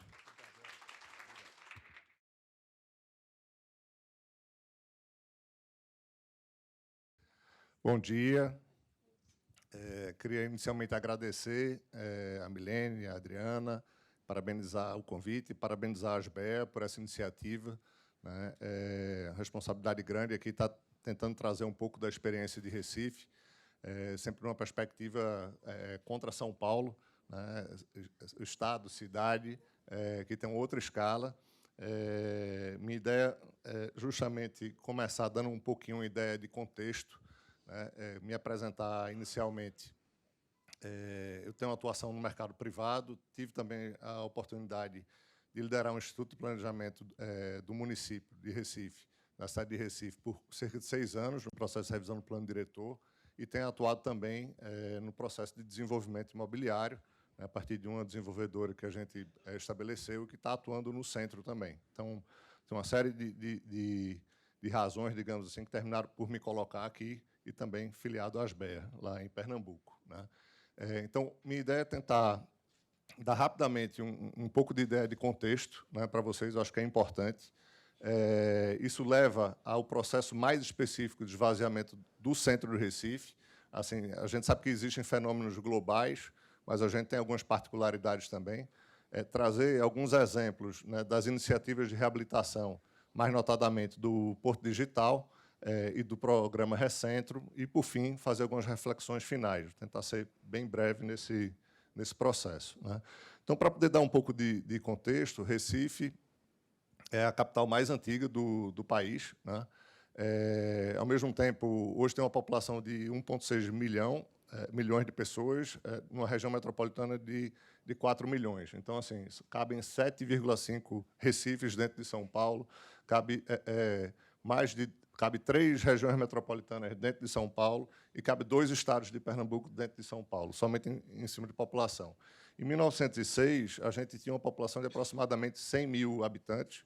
Recife nasceu do porto do comércio, um dos portos mais importantes da América do Sul, do comércio do açúcar, e o porto está aqui, né, no que hoje a gente conhece como a ilha, o bairro do Recife, mas que originalmente era um istmo ligando com Olinda, que estaria aqui fora, né? Então, percebam o volume, digamos assim, de água presente nesse mapa. Recife foi uma cidade tomada das águas, e depois, mais na frente, vocês vão ter uma referência dessa linha aqui de cima, né? Então, ela crescia nesse sentido, começou aqui no Porto, bairro de Santo Antônio e São José, um eixo de ligação aqui a oeste, né, e aqui ao longo do rio Capibaribe. Então, os 2 principais vetores de expansão, né? E aí a gente começa com a primeira grande reforma do centro, né? Justamente a questão do porto, da expansão, revolução industrial, enfim, aumento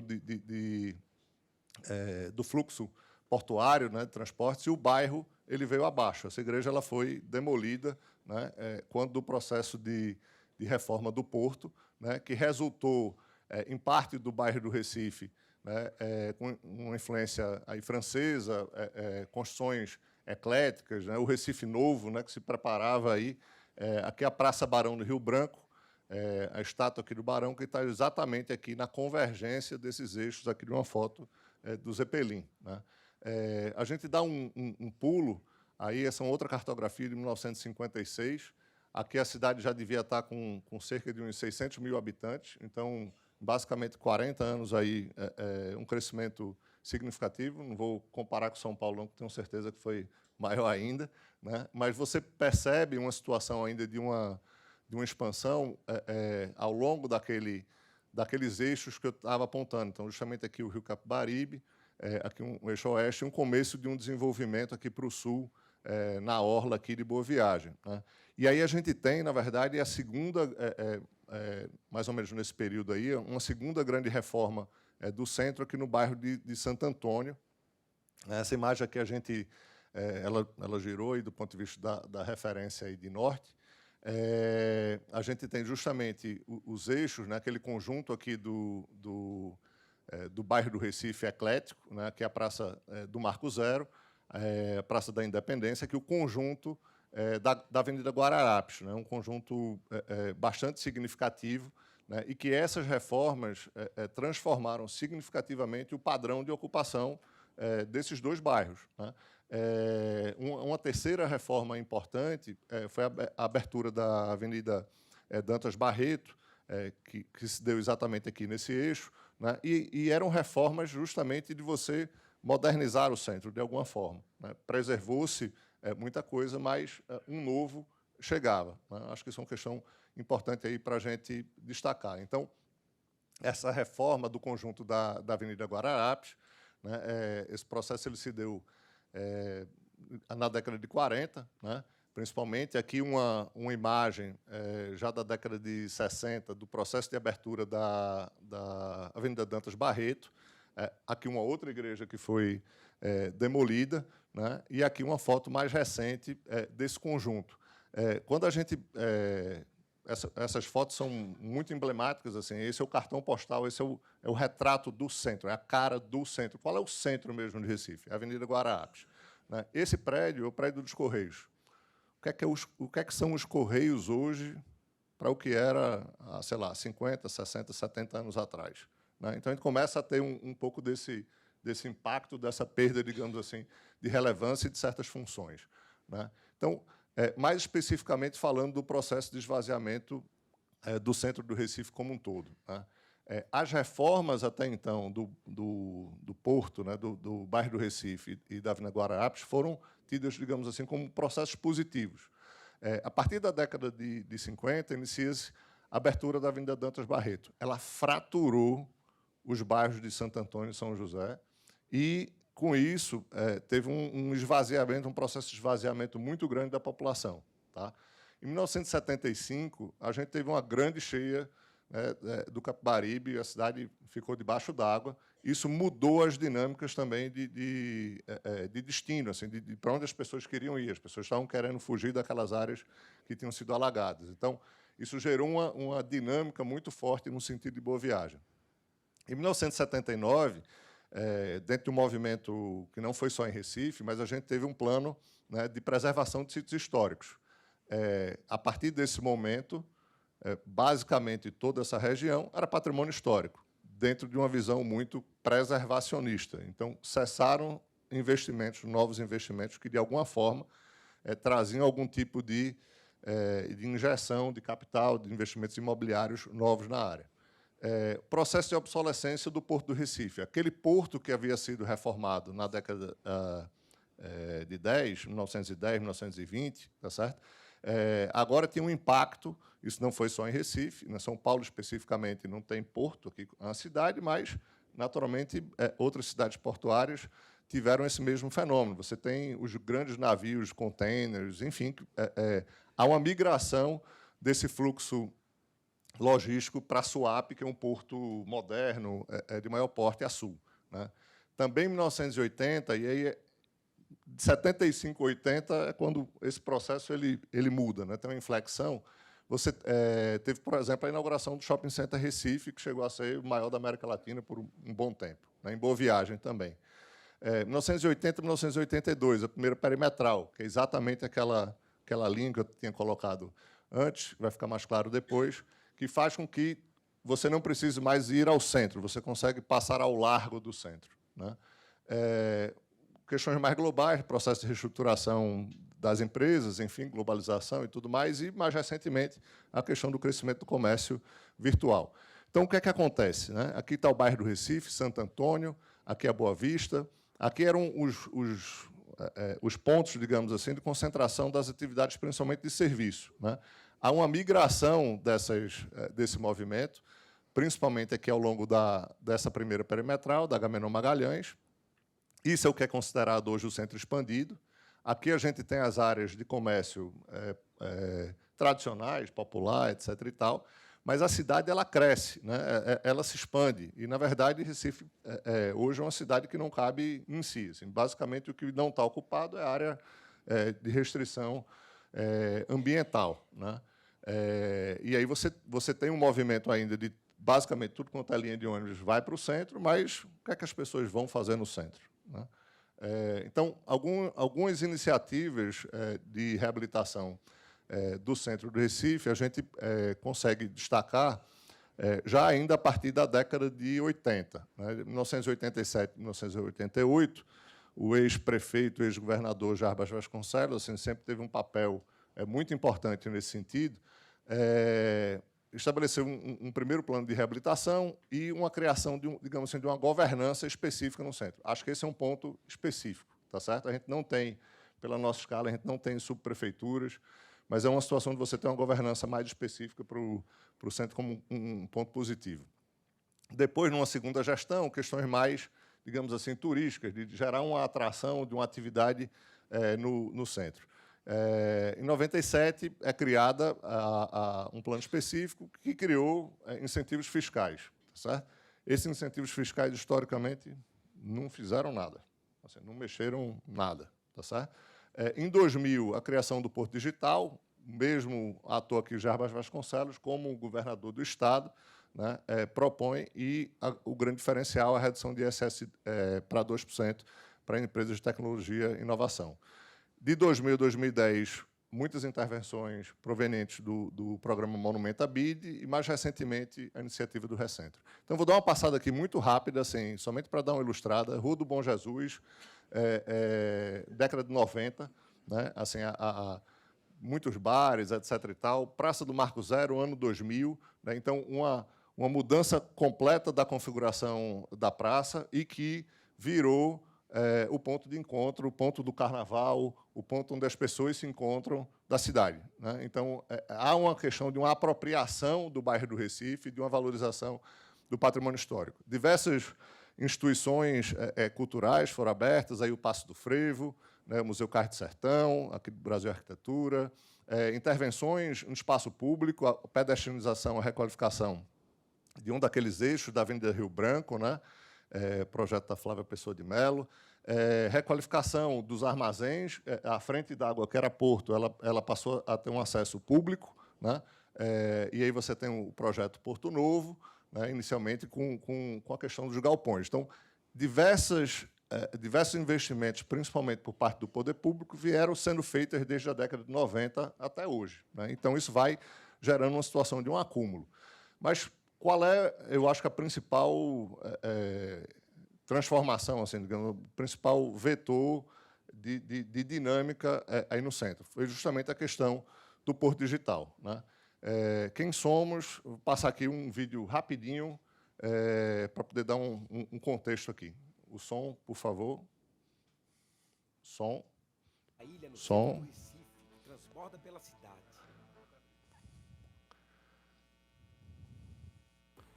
Tá.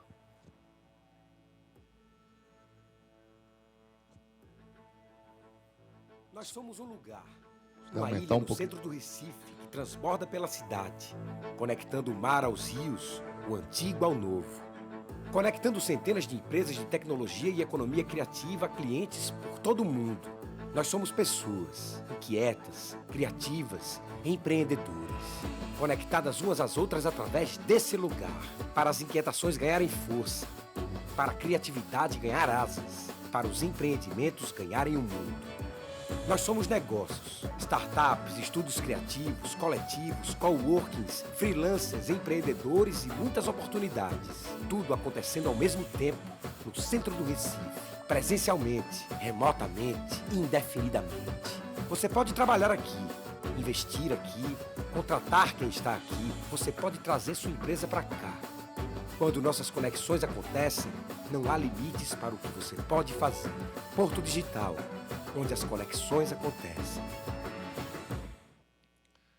Então, o que é o Porto Digital, né? Assim, quais são os propósitos dele? Requalificar o tecido urbano central, cultural e histórico e desenvolver um cluster global de inovação em tecnologia de informação e economia criativa. Recife tinha a opção de fazer isso fora do centro, mas optou por fazer dentro do centro e gerar uma dinâmica, né, de atividades para promover a reabilitação do centro, né? A questão justamente da história foi criada em 2000, a gente tinha um volume muito grande de profissionais saindo de Recife e o centro ali degradado, né? E aí justamente a ideia do governo do Estado de juntar isso aí. Isso tudo acontece no centro, né? Existe um território específico, mais especificamente o bairro do Recife, Santo Antônio e Santo Amaro, mas se concentra principalmente no bairro do Recife, né? Por que é que acontece, né? Existe esse ecossistema universitário de alto nível, aqui é ciência, tecnologia, engenharia e matemáticas, né? 600 PhDs em ciência da computação, a maior quantidade per capita de estudantes de TI em todo o Brasil, que dá exatamente esse número aqui. A gente está um pouco à frente aqui de Florianópolis, São Paulo, só como referência, acho que, sei lá, tem um percentual aí bastante significativo, um pouco mais abaixo. Então, há uma concentração muito grande nesse sentido. Vou pular um pouquinho, é uma OS, é uma política pública tocada, digamos assim, fora do governo, tá certo? É um parque de software, vários centros de inovação. Você tem várias dessas empresas, naturalmente todas elas provavelmente estão aqui em São Paulo também, mas assim várias delas têm seus centros de desenvolvimento lá em Recife, né? Um processo de faturamento crescente, de 2018 a 2021, aí, cerca de 94% de crescimento, né? Número de colaboradores aí hoje que já ultrapassa os 15 mil. Né? Do ponto de vista da recuperação urbana e de ações específicas oriundas dessa política pública, né? Mais de 80 mil metros quadrados de imóveis reabilitados direto e indiretamente. O Porto Digital ele sempre trabalhou nessa questão da reestruturação urbana e hoje tem focado mais na questão da moradia no centro, tá? Então, esse é um exemplo, por exemplo, de um edifício como que ele estava e que ele foi recuperado pelo Porto Digital, né? E aí eu entro na questão do Recentro, muito rapidamente, né? Uma política de transformação urbana do centro do Recife, é uma iniciativa desse último governo, governo João Campos. Ele abarca a ilha do bairro do Recife e aqui a ilha de Antônio Vaz, mais especificamente esses 3 bairros. Isso aqui é patrimônio histórico, aqui de verde também é patrimônio histórico municipal, tá? números, aí a gente tem aproximadamente 9.575 habitantes nesse território. É muito pouco, tá? Muito pouco, e cerca de 3.000 domicílios. Então, isso é um pouco do que está se propondo, né? Onde passado e presente formam pontes para o futuro, o centro das pessoas, o centro do comércio, o centro de tecnologia e economia criativa do Porto Digital, e aí foi criada a lei do Recentro, né, mais especificamente. Então, ele prevê questões de manutenção, cuidado de intervenções físicas, estruturantes, desenvolvimento de processos sociais. Foi criado um gabinete específico, então a gente voltou a ter, que eu acho que desde o ano 2000 a gente deixou de ter alguma governança mais específica em relação ao centro. Tá? Enfim, o tempo está um pouco esgotado, mas, assim, para dizer que, no final das contas, o Recentro hoje ele ainda tem promovido algumas ações. Teve um grande evento da Casa Cor lá, muita questão de ativação, digamos assim, nesse processo, né? Existe um projeto grande de modernização, chamado de modernização do bairro do Recife, que vai ser um embutimento de toda a fiação, né? E isso vai gerar intervenções de requalificação, mais intervenções de requalificação do espaço público, né? Mas a grande história, em tese, do Recentro hoje ainda é uma tentativa dos incentivos fiscais. Na prática, o bairro do Recife já tinha esses incentivos fiscais, eles foram expandidos para o outro lado, para Santo Antônio de São José. Tá? Então, o grande diferencial está mais aqui em cima das empresas, a questão fiscal de redução de ISS, de 5% para 2%, tá certo? E hoje há uma obrigação de 50% da força de trabalho estar no território. Esse é o gatilho para você ter um incentivo fiscal. Do ponto de vista do Recentro, são incentivos de IPTU, de ISS e do ITBI, né, na primeira transferência, tá certo? E aí aqui eu, muito rapidamente, dar uma pontuada justamente do que é que está acontecendo, né? Então, esse empreendimento Moinho Business and Life é uma reconversão de um antigo moinho de trigo, né? Silos que estão sendo transformados em habitação. Essa é uma foto já tem algum tempo. Esse complexo ele acabou de ser inaugurado, estava sem uma fotografia nova. Ele fica no bairro do Recife. Aqui um empreendimento, um novo hotel, um hotel Marina, né, que também está em construção. Essa é uma foto, acho que de novembro. Já tem aqui a Marina implementada nesse momento. Né? Um empreendimento de implantação de um hotel, também no bairro do Recife, a cerca de 100 metros da Praça do Marco Zero, de um motoboy Hilton, uma bandeira da Hilton. Esse é um projeto do nosso escritório, junto com um arquiteto parceiro, Juliano Dubé. Um empreendimento aqui de um co-living, também no bairro do Recife. Né? E eu trouxe aqui, para ilustrar um pouco, o bairro do Recife está aqui, Santo Antônio, agora a APE está por aqui. Foi um projeto que gerou muita polêmica em Recife, transbordou nossos limites. O projeto Novo Recife, também conhecido como Kaysé Estelita. Essas torres já estão sendo construídas, está sendo lançado um novo conjunto aí de torres. Teve uma discussão muito grande, mas é uma porta de entrada aí para o centro. Né? E aí eu concluo aqui tentando trazer algumas reflexões finais assim, nessa caminhada, aspectos positivos e desafios ainda a serem tocados. Né? Assim, eu acho que um dos grandes diferenciais, isso influenciou para o bairro do Recife, né, foi essa questão do Porto Digital, que ressignificou o bairro como esse polo de inovação e tecnologia. Né? O bairro do Recife, especificamente, ele tem muitas características turísticas, assim, de fato de ser o local onde o turista vai em Recife. Né? Assim, quem vai para a praia não vai para a Avenida Boa Viagem, você vai para Porto de Galinhas. Né? Então, um dos pontos turísticos é exatamente o bairro do Recife. Então, tem essa vocação, as pessoas querem ir para lá. Existe e foi trabalhado ao longo dessas últimas décadas, esse sentimento de pertencimento. Né? Assim, no bairro do Recife onde você tem um histórico de eventos públicos de apropriação pela população. Na minha opinião, é o lugar mais caminhável de Recife. Eu não vou dizer acessível, mas assim, caminhável. Por quê? Porque você não consegue estacionar o seu carro no seu destino. Então, você para em algum lugar e você precisa se deslocar. Então, se você vai de carro, você não vai descer, a não ser que você vá de Uber, você não vai descer no seu endereço. Né? Existe o efeito ilha. como ela é um pouco mais controlada, do tipo assim, você consegue gerenciar, teoricamente, melhor as dinâmicas e todo mundo quer estar dentro da ilha. E os investimentos privados, de fato, já são a realidade. Quais são os desafios? Nesse processo todo, estou fechando.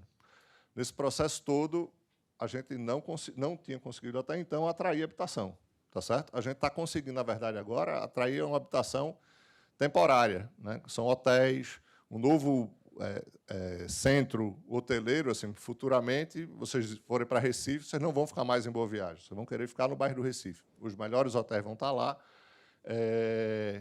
Tem um desafio de conciliar o salão de festas da cidade, né? Então, esse salão de festas ele incomoda o morador, ele incomoda também as empresas. Um dia desses, fizeram um show lá para a gravação de um DVD de um artista na Praça do Marco Zero, o Porto Digital foi uma grita só, porque teve de liberar todo mundo e tome confusão. Os efeitos de pandemia e pós-pandemia.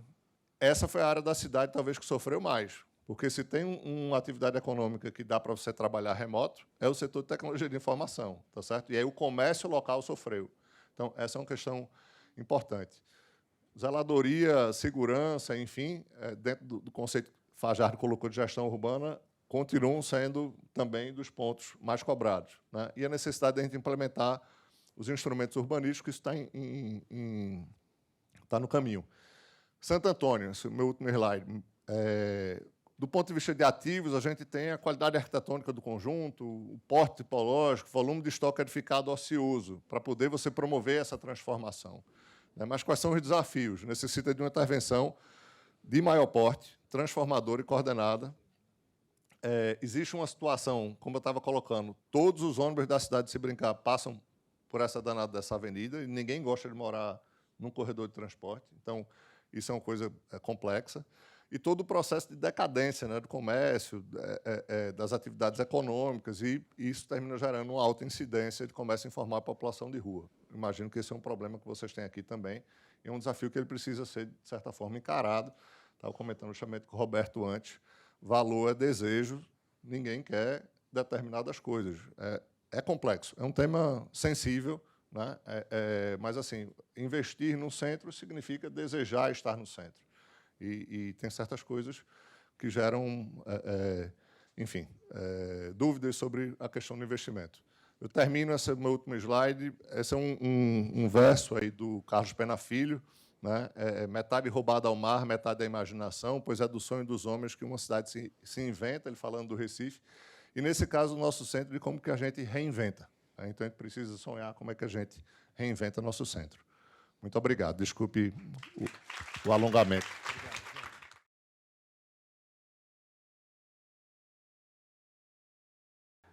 O Paulo Lisboa perguntou, Fajardo, eu acho que é para você, quem levantou essa bola foi você.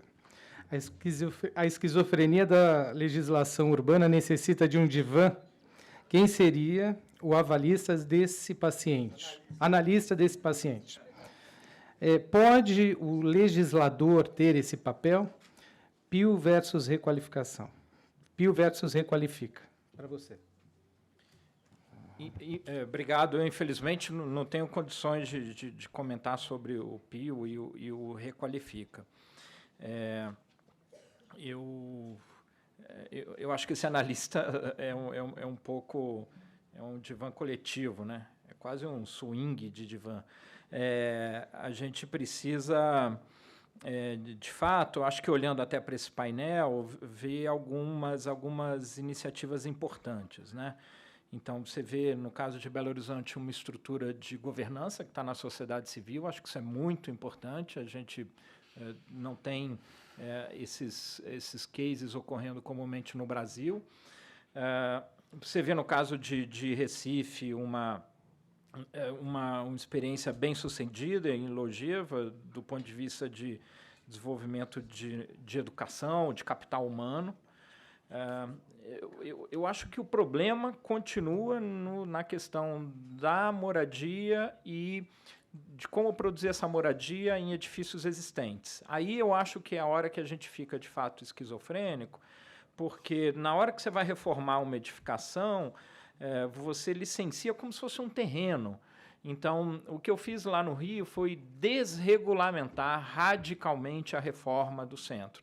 Então, no Rio, a legislação pedia circulações horizontais e verticais separadas para a atividade residencial numa edificação existente.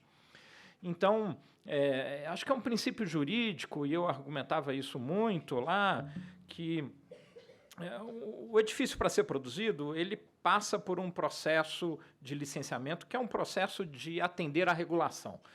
Ou seja, o Habite-se é a consolidação, quase como uma certidão de nascimento desse edifício, que olha, ele foi digerido, ele passou por uma análise, ele passa a existir como fato material consumado. A gente precisa tratar esse fato material consumado, concreto, como fato jurídico também. Só que a nossa legislação não faz isso. Ela disse, na hora que eu vou fazer uma intervenção nele, ele é abstrato. E é interessante que, quando a gente olha para a história das cidades é uma história de adições, de acúmulo, de transformação das edificações. Então, é nesse sentido que eu acho que o fato de nós termos essa visão modernista sobre as cidades brasileiras, sempre produzindo edificação nova, e nesse sentido eu chamo a atenção, nós arquitetos temos responsabilidade sobre isso, é muito bom para a gente saber que a gente sempre vai ter um mercado para projetar prédios novos, e as escolas reproduzem isso, mas a gente não olha com atenção a possibilidade da reforma e do retrofit.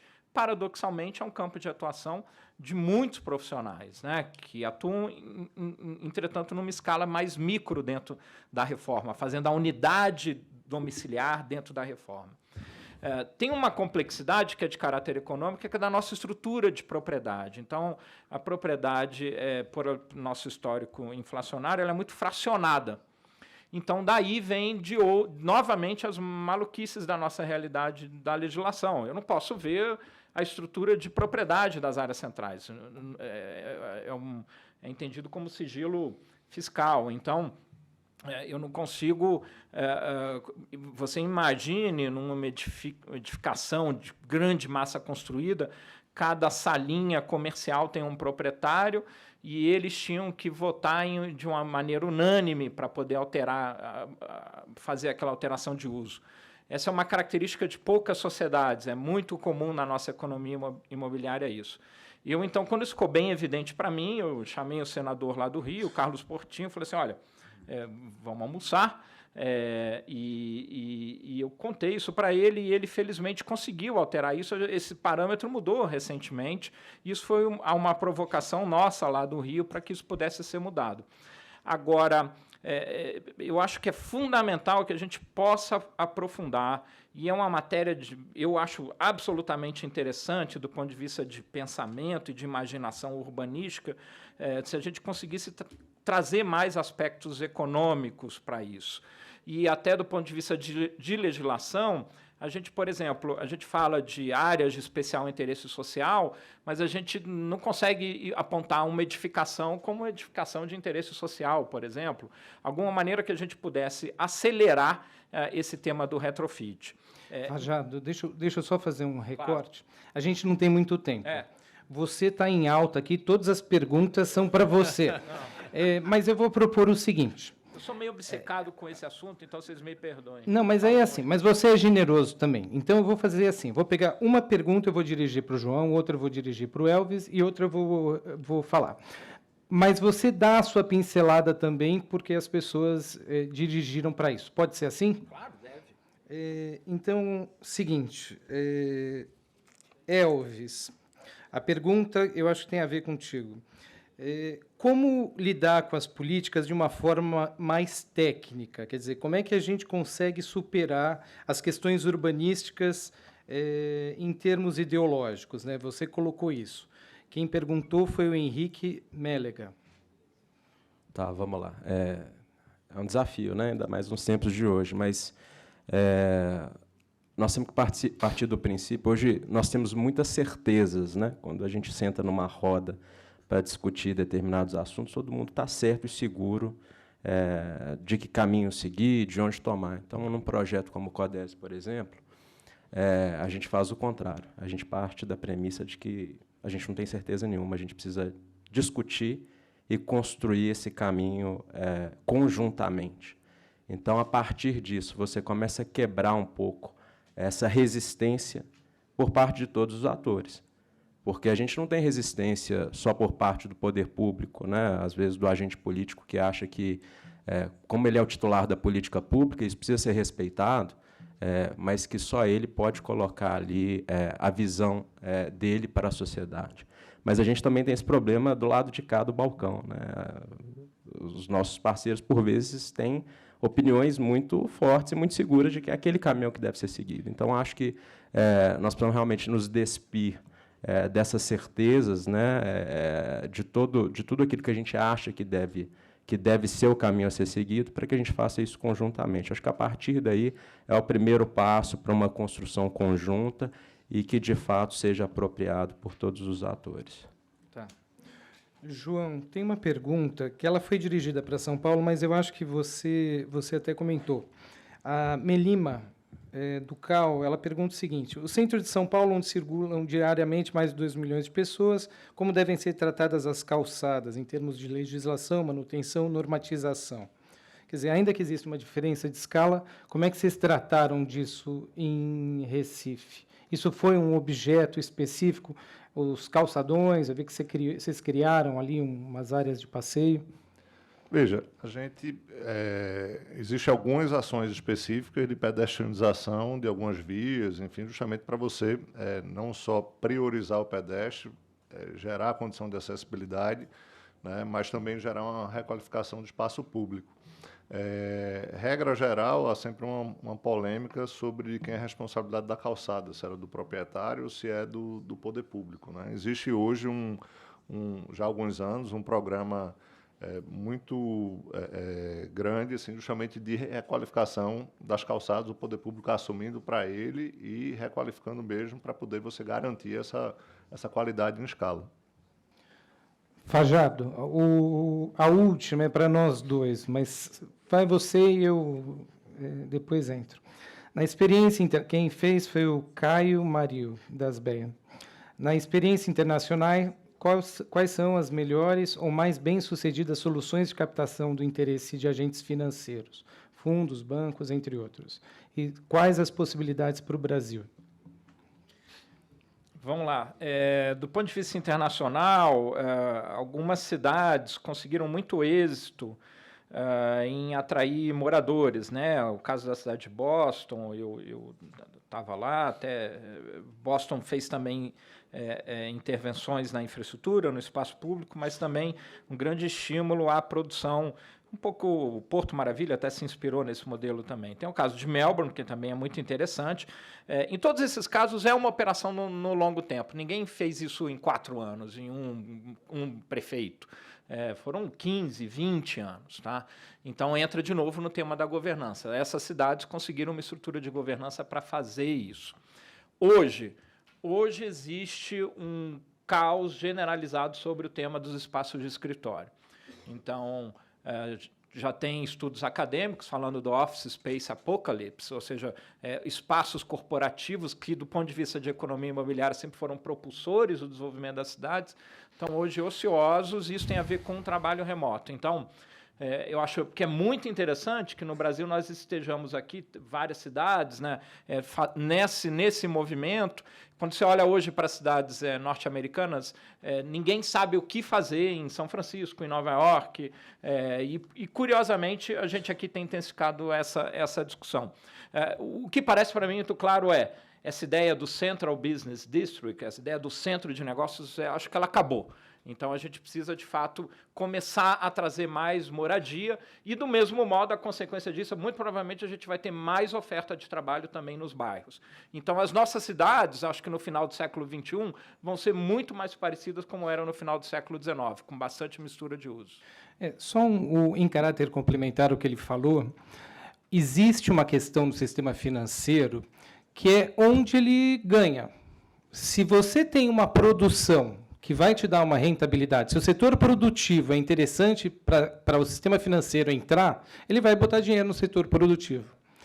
O problema do Brasil é que a gente tem taxas de juros altíssimas que desestimulam qualquer investimento em qualquer coisa produtiva. Hoje, o maior desafio que a gente tem... Hoje não, isso já tem bastante tempo.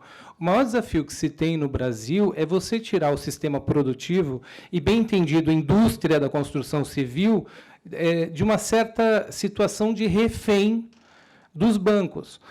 O pessoal falava assim, poxa, os grandes construtores, empreendedores, sacanas, não sei o que e tal.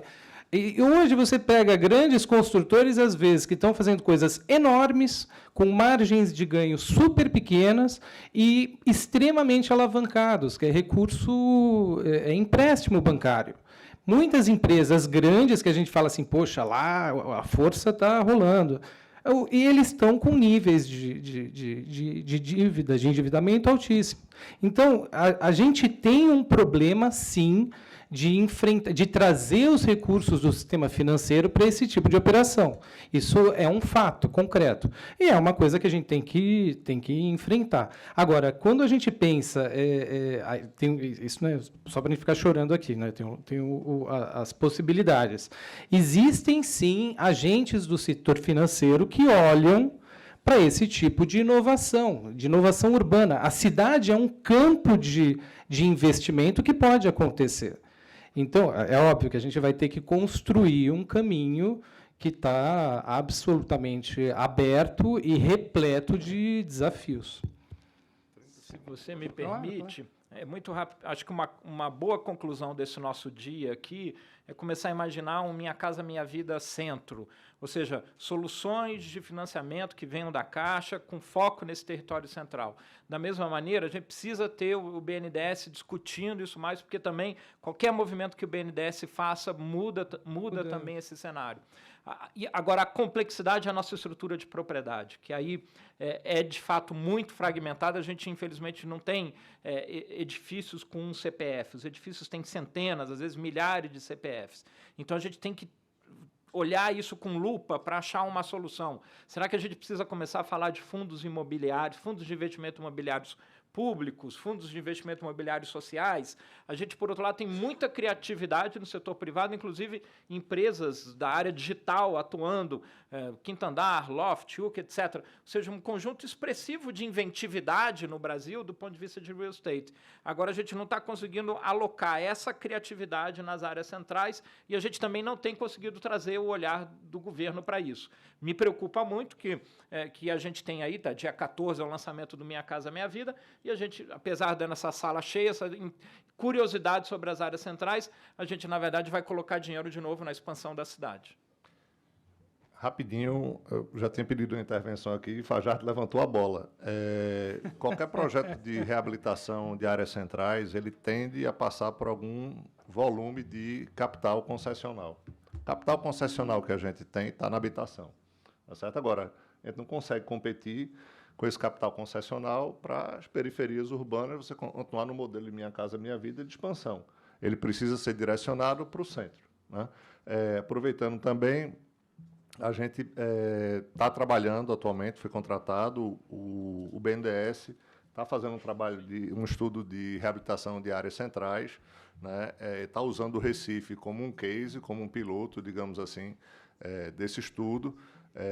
E a gente está trabalhando justamente numa análise, numa modelagem de instrumentos urbanísticos e econômicos financeiros também, para poder servir de um possível modelo, né, para a reabilitação de outros centros urbanos. Então, acho que é um olhar também do próprio BNDES, né, pelo menos na gestão, isso iniciou no governo anterior, não sei o quanto que isso impacta, justamente de trazer um olhar de alocação de recursos para o centro, para os centros. Roberto, só um complemento, acho que a sua fala é super importante sobre a participação dos agentes financeiros e trazer aqui um recorte de Belo Horizonte. Nós fizemos uma ponte com a Associação de Bancos do Estado de Minas Gerais para ser nossa parceira, apoiando alguns projetos específicos, né? E o retorno que a gente teve foi tão positivo que, além de apoiar, eles querem participar efetivamente do CODESE, como agentes mantenedores, dentro de câmaras técnicas, discutindo tecnicamente os temas que vão ser propostos para Belo Horizonte. Então, assim, espaço tem, vontade tem, a gente precisa, de fato, fortalecer essas iniciativas. Bom, então, eu peço licença, a gente encerra a mesa e agradece a participação de vocês. Muito obrigado. Obrigado, Roberto, Austin, Elvis, João.